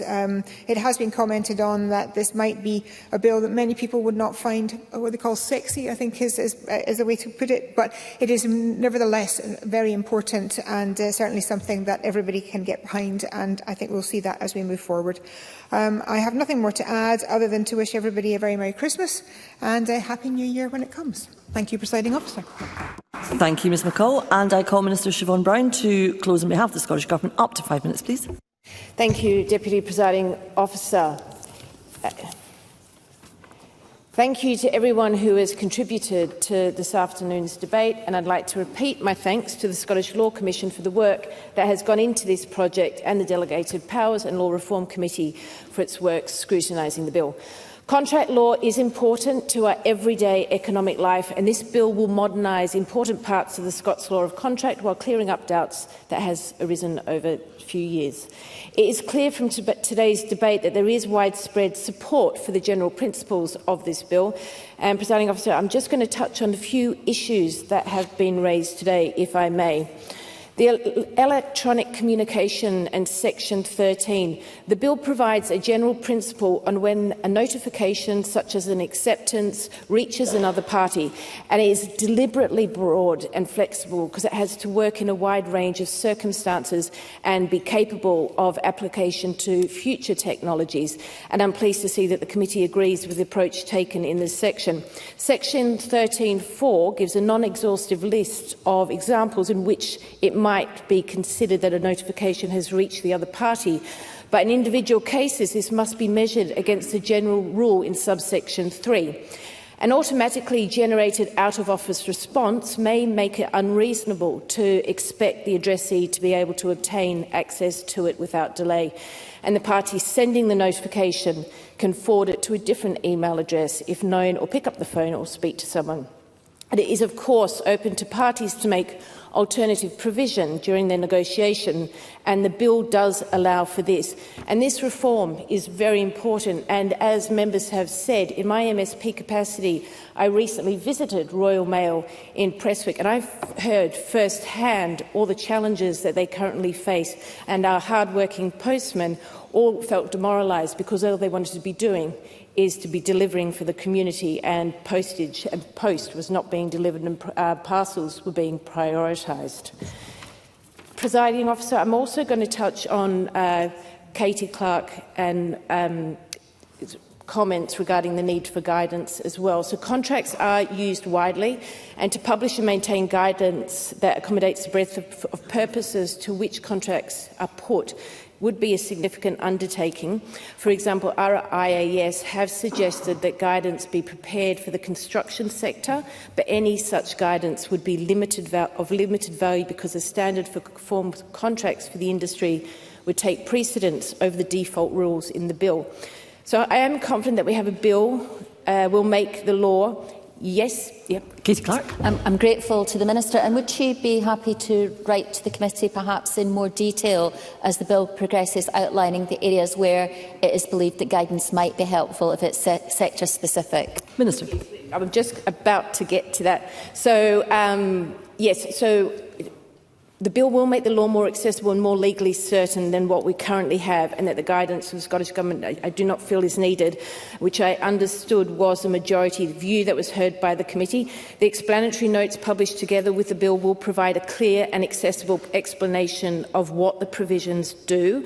Nevertheless, I have listened to the committee and I will write to stakeholders for more information, and I will consider the matter further.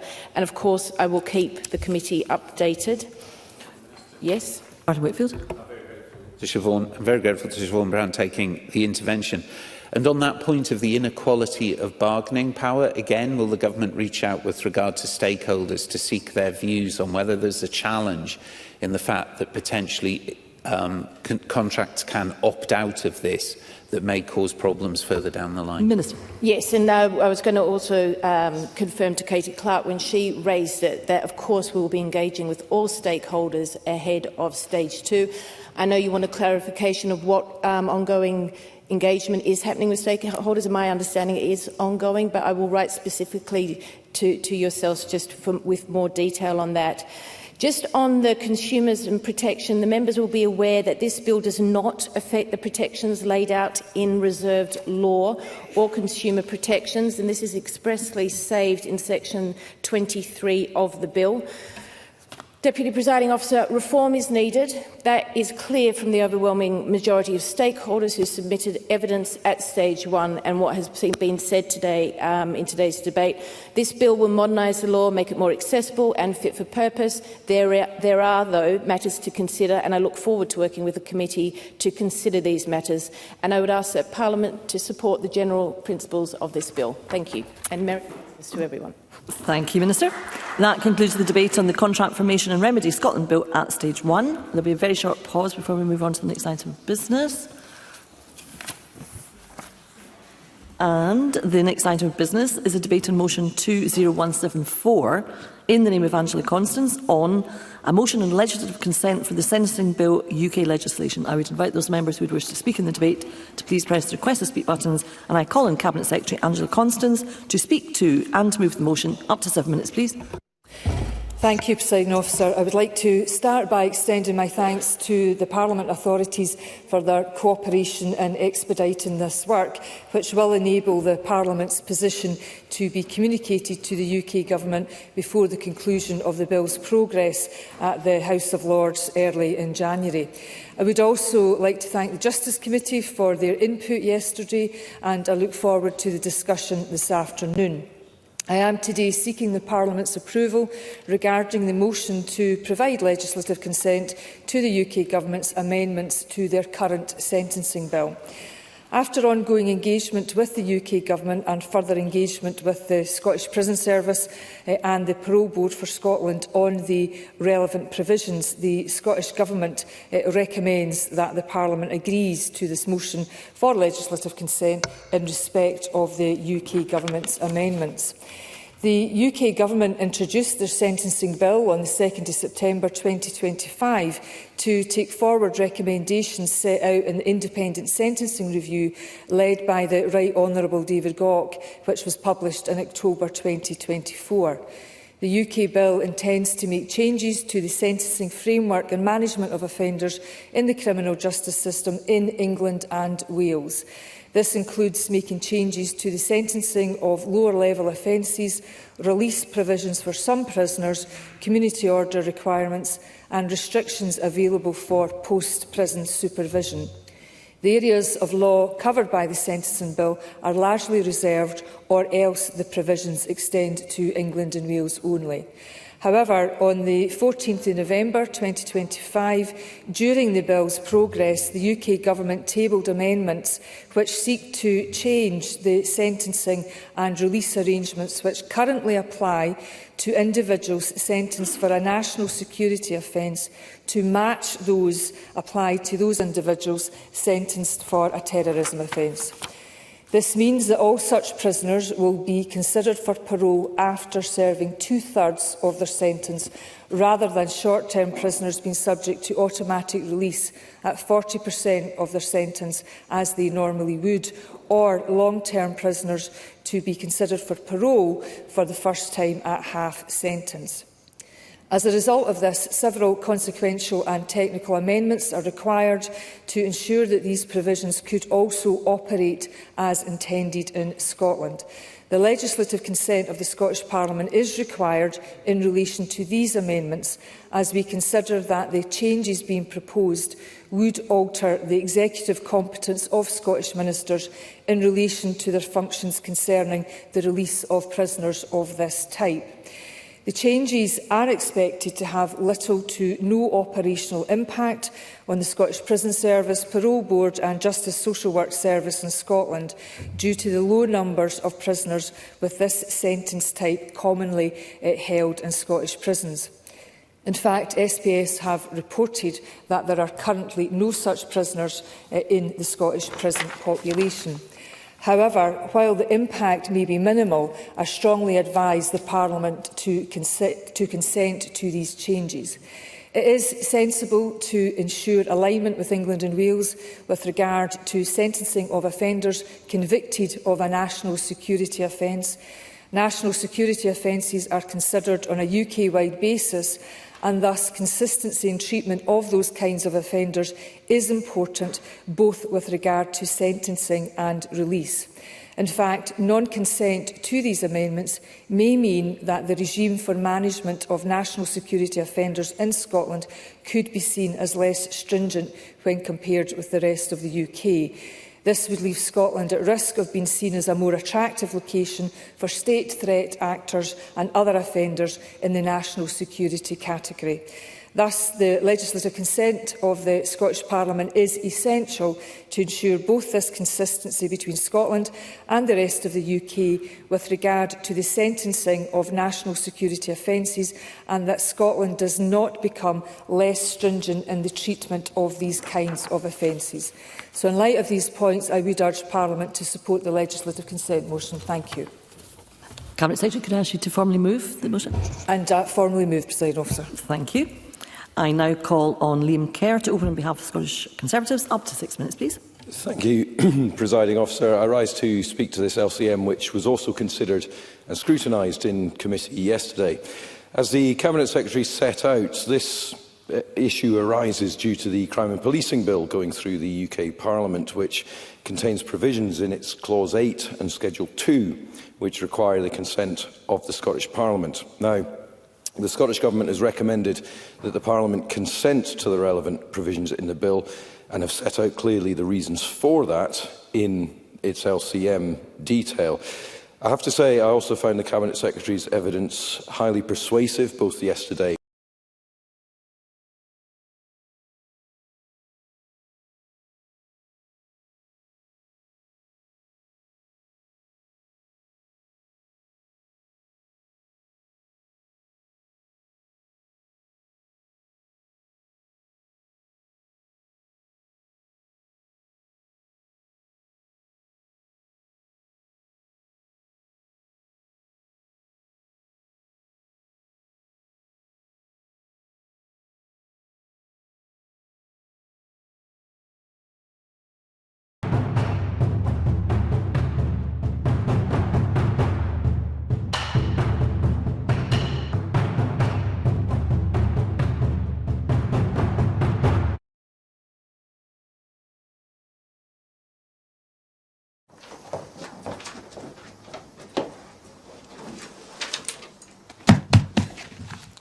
Hello and welcome to Broadcasting Scotland. My name is Lewis McGlynn. Hello and welcome to Broadcasting Scotland. My name is Saoirse Healy. Hello and welcome to Broadcasting Scotland. My name is Donald C. Stewart. Broadcasting Scotland is Scotland's independent broadcaster, providing factual news, reporting on the issues important to the people of Scotland. We are committed to public service broadcasting, and with your support, we will produce even more programmes. Provide opportunities for young people interested in media production and broadcasting, and challenge preconceptions of what Scottish media looks like, amplifying Scotland's voice and reflecting its communities. We can already deliver high-quality live news, and we will create the highest quality programmes for you to enjoy. But we can only do that with your support. So please subscribe to and share our channel or donate to Broadcasting Scotland via the link in the description. Thank you. Thank you. Thank you.